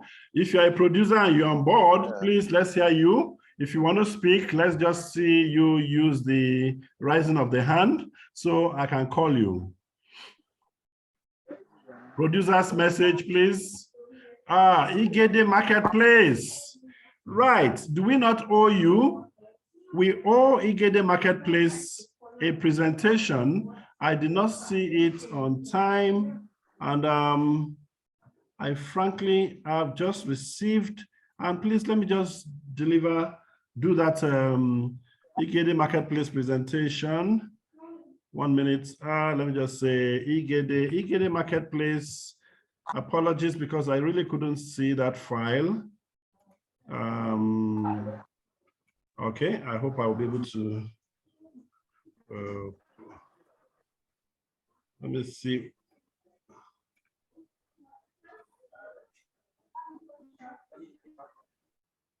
Yeah, let me see if I can see. Yeah. Please, let's just share. Let's get this message from Igede Marketplace from Benue State. All this time from the train to see how there will be an inclusion of local selections in digital innovations to contribute the sectors for impact. So I want to say bravo to you. On behalf of Igede Marketplace, we celebrate you, love you. My name is Danny Samuel, the producer of Igede Marketplace. COVID-19 has disrupted the world economy, leading to loss of jobs, unemployment, high cost of commercial activities. Using Benefits as a case study, with high extensive producers in agricultural products as the food basket of the nation, still have a limited market to reach target audience. We are the marketplace, a place where buyers meet sellers. Our role is simple: to create a link between the agricultural producers and the right target audience. Our target audience are the rural farmers, large-scale agricultural producers, and small and large buyers. Hello, my name is Ibuso Yemi. I'm a business developer for the Igede Marketplace. I want to talk briefly on the model of VASDA. The VASDA model is a model developed. It's called value-added solution-driven approach. Value-added solution-driven approach. The question is, how would it be of benefit for the Igede program? Now, value-added solution-driven approach help the customer integrate more with the farmer, the local farmer out there.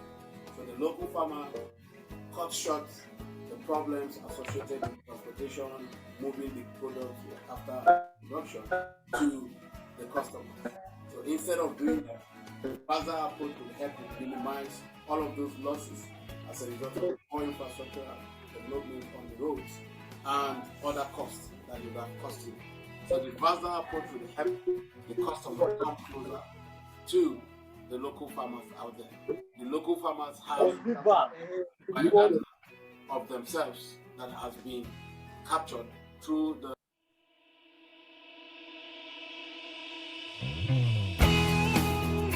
All right.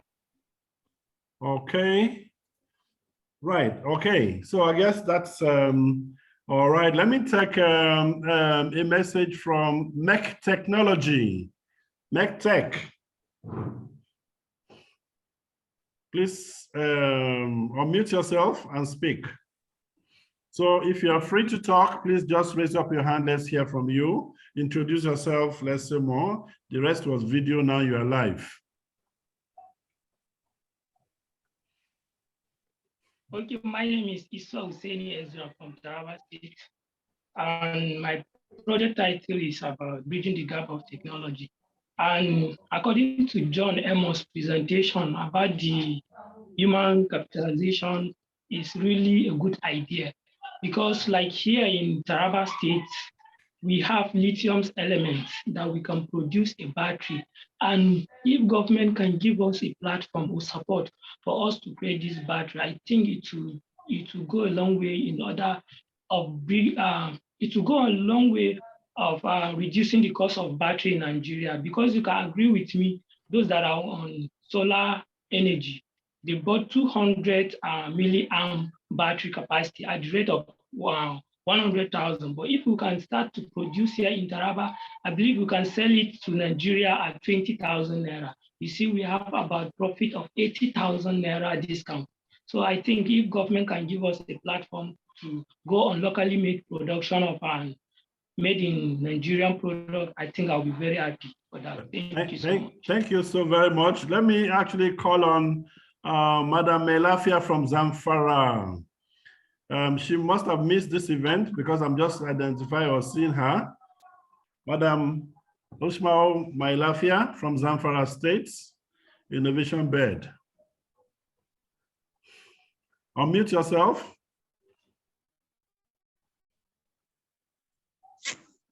Hello. Good evening, everyone. I am so sorry to have joined you this late. I was a little bit busy somehow. I'm supposed to represent our our DG's leader, because he's unable to attend the. Okay. Sorry, let me sit down. I didn't join earlier. I did not know what you discussed or you have been discussing earlier, but I want to wish all of us well, and I assure you next time I'll join you, sir. I'm so sorry. I was so busy. I was carried away somehow. Thank you so very much. Other states that were already writing your query in Zamfara, but now it's carried. Yes. We've taken your message. Thank you so very much, and you're welcome. Right. So can we get more? Sunny, sorry, Honorable Sunny, are you back now?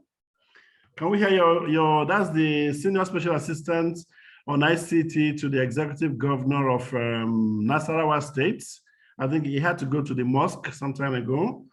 If he's back, I'm sure he will alert us. Please, I saw your hand, Mr. Faith Akpan. Faith Akpan is the innovator for eNHIA. Yeah, good day, all. As you've heard, the name is Faith Akpan, and I'm delighted to be in this wonderful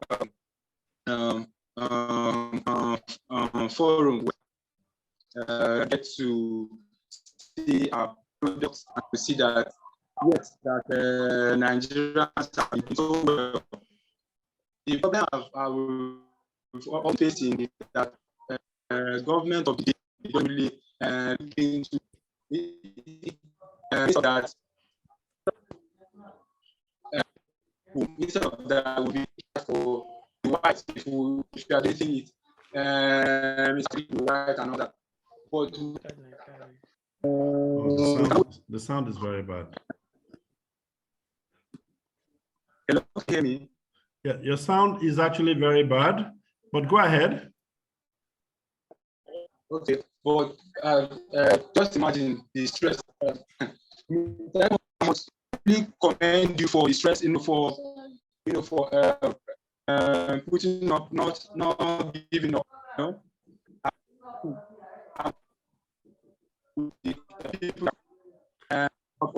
All right. I think the sound has been very bad from that end. Let's see who else has a message. David Ajibade, Jekinra, are you there? David Ajibade, are you there? Yeah, I'm there. Good afternoon, sir. Please, let's see your face now. How far? Very well, sir. So how was the event? How was it? I'm doing very well. Share This is such a thoughtful event, and happy Independence Day to Nigeria. I hope Nigeria gets bigger and greater in Jesus' name. Excellent. So anyone more so that we can see? I'm just trying to see if our outstanding people in the house, like the governorship aspirant for Plateau State, Isaac Asani Dawop is still in the house. They've actually done so well to have remained with us till now. And we can see that the process or the idea of the recorded video has helped us to kill a lot of time and to take advantage of time, so to speak. And I think, Moses, are you here? Can you speak? Moses, are you there? Hello, sir. Yes, please. Can you speak? Yeah. I think so far it's been a great event. It's been a great event, and I'm happy to be able to share one or two things as well. Like I said earlier, it's been very good. That's okay. That's okay. That's okay. Please, any more messages so that we can call it a day? I would have loved either of Sunny, Honorable Sunny Haruna to give us a closure, or Sunny Dawop. I think he had to go to the mosque. Justina, do you have any roundup message? How did you see the events?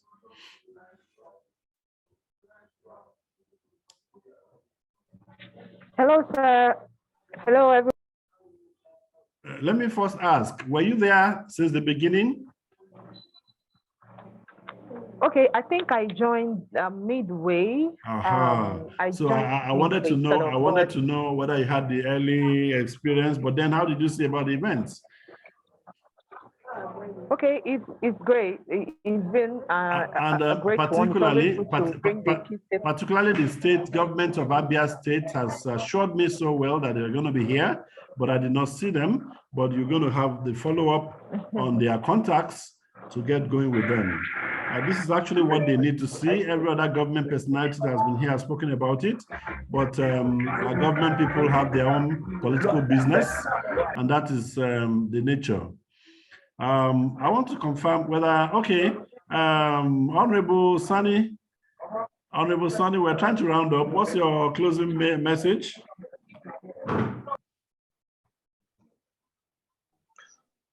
Actually, Mr. Amos. Hello. Yeah, I'm with you. Yeah, it's a wonderful initiative with the whole scenario of the youths showing their interest in digital technology, and with the capacity the government has, and also the encouragement given to the youth today. Digital innovation has shown its way to the success of the youth of Nigeria, and you are one of the core people that make it happen in Nigeria. And we are hoping that those youth will have a wonderful time and also focus to develop a solution to the digital space. I can only say congratulations, and also thank you so much. Thank you for your coordinations and time given to this wonderful initiative. Thank you. It's only God that will pay you. Amen. It's only God. Amen. Amen. Thank you. Only God can make you to succeed, to make it happen, and we're hoping that God should continue to bless you and give you this way success. Thank you so much. Thank you so very much, Honorable. I'm so impressed. And please, we always want you to be around us and support us as we go. Thank you so very much. I see Igede Marketplace. Can you speak now? Igede Marketplace, can you speak? Igede Marketplace, are you there? On mute. Igede Marketplace from Benue.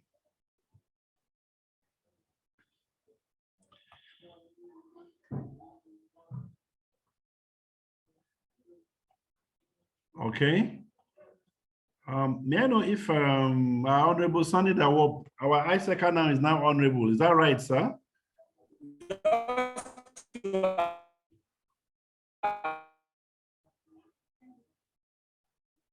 Hello?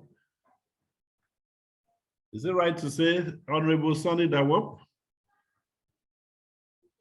Okay, I don't think it's is in the house. Okay. Cinderella Ochu, can you give us a closure? Cinderella Ochu is the company secretary, Programos Foundation. And she's been doing this right from when she's in her undergraduate days. She's done it. Now she's doing her PhD and a PhD candidate at the Johannesburg University. Please, can you give us a closure? Thank you. And she's joining us from South Africa. Thank you so much, everyone. Like I said earlier, that it's been an amazing event. The presentations and everything has been extremely great. So I would like to just thank you all once more because you took your time to be part of this event, and we really do appreciate for every time that you have spent here today. We say thank you and happy Independence Day. Bye-bye. Thank you, and thank you so very much. Thanks, everyone. Goodbye. Happy Independence Day. I will just leave you with my World Summit theme song, and we can be dancing. And we can be dancing. I will share that very soon. Yes. And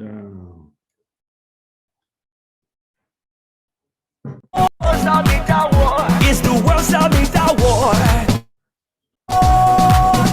Recognizing inventors is the World Summit Award. Oh yeah, celebrating good people.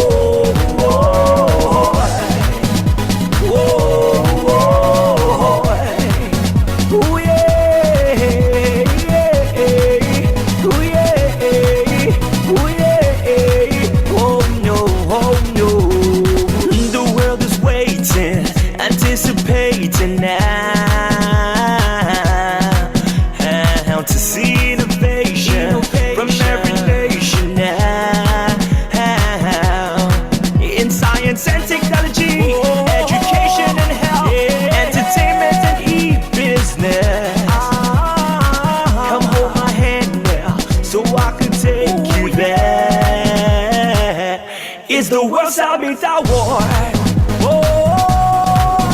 Recognizing inventors is the World Summit Award. Oh yeah, celebrating good people.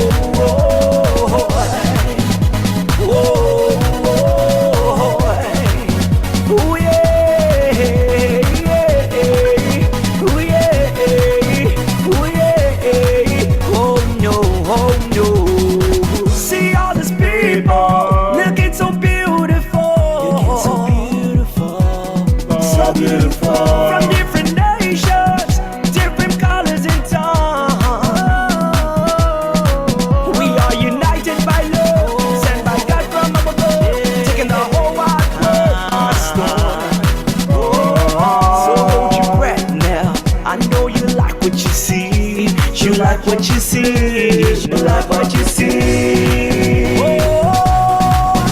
Recognizing inventors is the World Summit Award. Oh yeah, celebrating good people.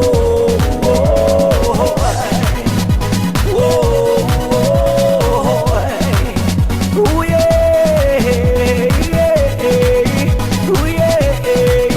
oh yeah, oh no, oh no. Welcome Africa, no. Welcome Asia, Europe, America, you're welcome Australia. Welcome Africa, no. Welcome Asia, Europe, America, you're welcome. It's the World Summit Award. Recognizing inventors is the World Summit Award. Oh yeah, celebrating good people.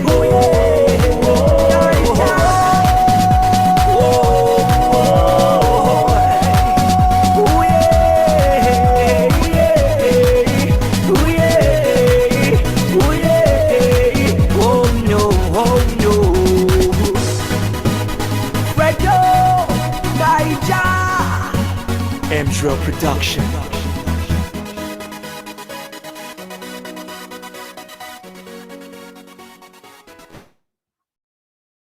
Right, so thank you so very much. I'm sure you enjoyed it.